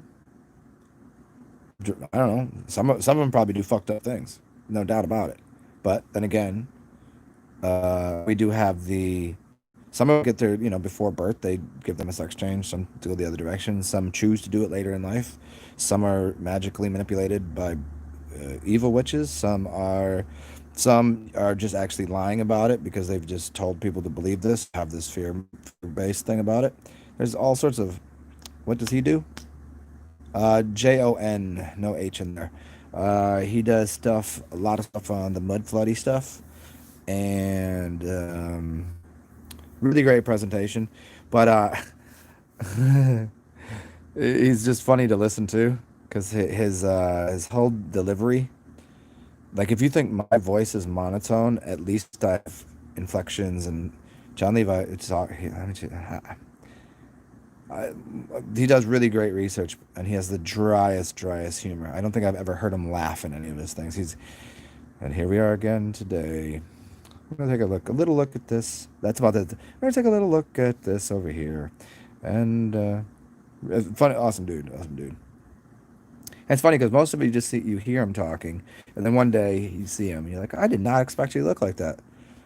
He's a good looking dude, sexy guy. He's a real good looking guy. But he's like from where's he live? In the Midwest somewhere. Owns a coffee shop, but it's like lives on his own. He's off the grid as much as possible. He's got a dog, and he was, he's funny. He's got it's like a weird cross between like a Midwest hippie slash surfer thing. I don't know. It's a really interesting connection. But he's like very like, it's just I couldn't imagine him being mad or excited. Yeah, you know what? You know what I love about the word nonchalant, Ashley, is that no one in their life has ever used the word chalant. Have you ever said chalant? How does everybody know what nonchalant is? But no one's ever said, here, just pay attention to yourself. Do not mind me. I'm just going to be using my bathroom. Don't listen to me, pee, weirdos. Don't you listen to me, pee.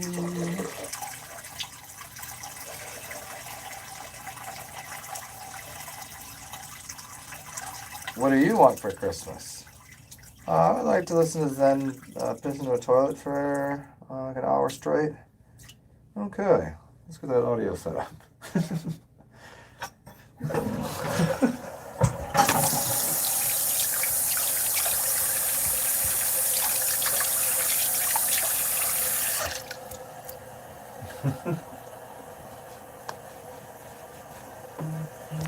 Okay, I'm deciding here. Nice. Nice. Nice. Should I? What does boy mince mean? Oh, with John Levi? Yeah, he's cute. I've always, I've always said I would love to be bisexual or gay. Well, I would definitely love to be. I would love to be bisexual. It just doesn't work. I don't. I'm just not attracted to dudes like that. I mean, dudes are good looking, but like the physical, the smell, the whole thing, the chemicals of like being testosterone, all that shit. No, it doesn't really fucks me up. It's no good. I'm like, damn. It'd be nice, you know why? Because then you have 20, instead of having half the population to fuck with, you can, you have the whole population right there. Like, I'm missing out on half of what I could do here. And you don't gotta play around with the funny little games with like the chicks. You could just be like a dude. You could just ask a dude like, yeah, you trying to fuck or suck? Like, yep, or nope. I know this because I know gay guys that that's the first thing they ask me. Like, I'm like, it's like, I'm just being nice to you because it's just my general demeanor. I'm not doing all that. I'm like, oh my God, I knew it. It's like, but you know what? Gay guys, their favorite thing is to turn a dude that they like. Uh, but you realize like I have one of those things too, so I'm way better at it than the females are. I'm like, no, you're not. I promise you're not. Oh, I would like to prove you wrong. Maybe. I mean, maybe they are. I don't know. I just not willing to. I'm just not willing to. I've already had opportunities, and just the smell of dudes and the whole facial hair thing and the extra testosterone is not my thing.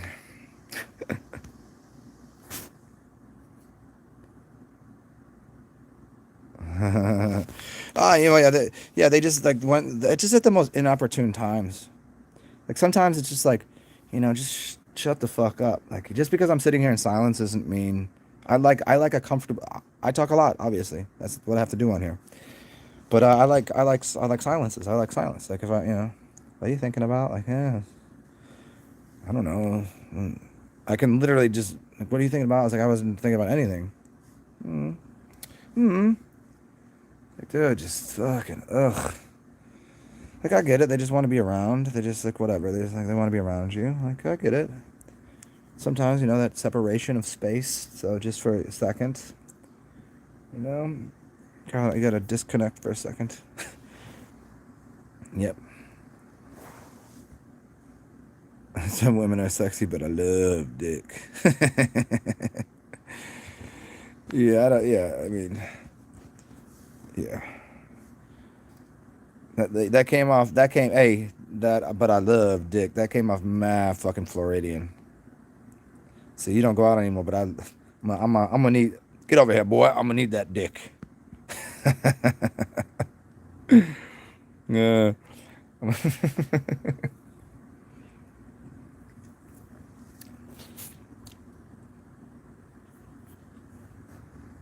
Yeah. Yeah. The filler things. I don't. It's like in public when people say they ask you like, "What do you do?" That makes me very fucking. What do I do? I do a lot of shit. Oh, what do you do for work or whatever? Like, what's your job? I'm like, it's like, how long do you got? How long do you really want to know what I do? People are like, they just wanted a quick answer. Like, oh, they want to talk about the weather. As soon as they talk about the weather, I'm like, oh, you realize that the weather is like, and then we're gonna get into it. Nothing. Now leave me alone. Just let me be for a second. just, just give me a moment here. It's kind of like, it's like after you're done fucking, making love, whatever. If you give look, if you give a girl an orgasm, right, and you have an orgasm, a man has expended energy. A woman gets energy. An orgasm for a woman gives them energy. Orgasm for a man is tired, sleep, take a nap. It's like, and they're all excited and they want to fuck again. And you're like, yeah, but you realize like I need a second here to recharge. I gotta reboost and just kind of mentally do that too. So but then the funny thing is, if I get into like all tantrum mode, and you with the chick, if I'm with the chick, and I don't come, and I'm just like, and she a lot of times they couldn't understand it. They couldn't understand it because they're like, but you didn't come, so they felt like they weren't. Am I doing something wrong? I was like, no, you're absolutely not doing anything wrong. I was, oh, hold on, do not drop this thing fucking over, you asshole. Yes, I literally just called my curtain an asshole. This is a fact, because it just, it almost knocked my drink over. There you go. That was very assholey of you there. Okay. Yeah, I called an inanimate object an asshole.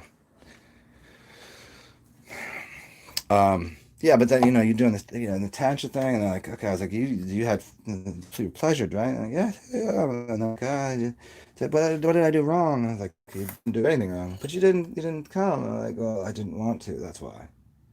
So you mean I wasn't good enough? Oh, Jesus Christ, we're gonna have this conversation. Hey, well, you're sitting here. Well, you're listening to me ramble on about things. Let me just do dishes. Let me unload my dishwasher right now.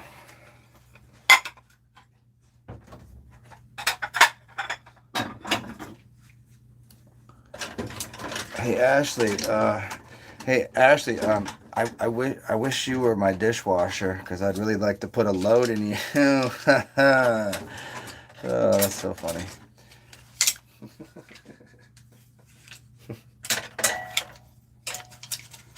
I mean, I guess you could use the washing machine too.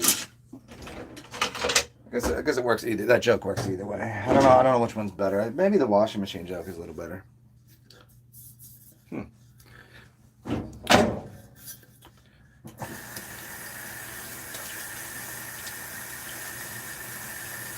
Oh.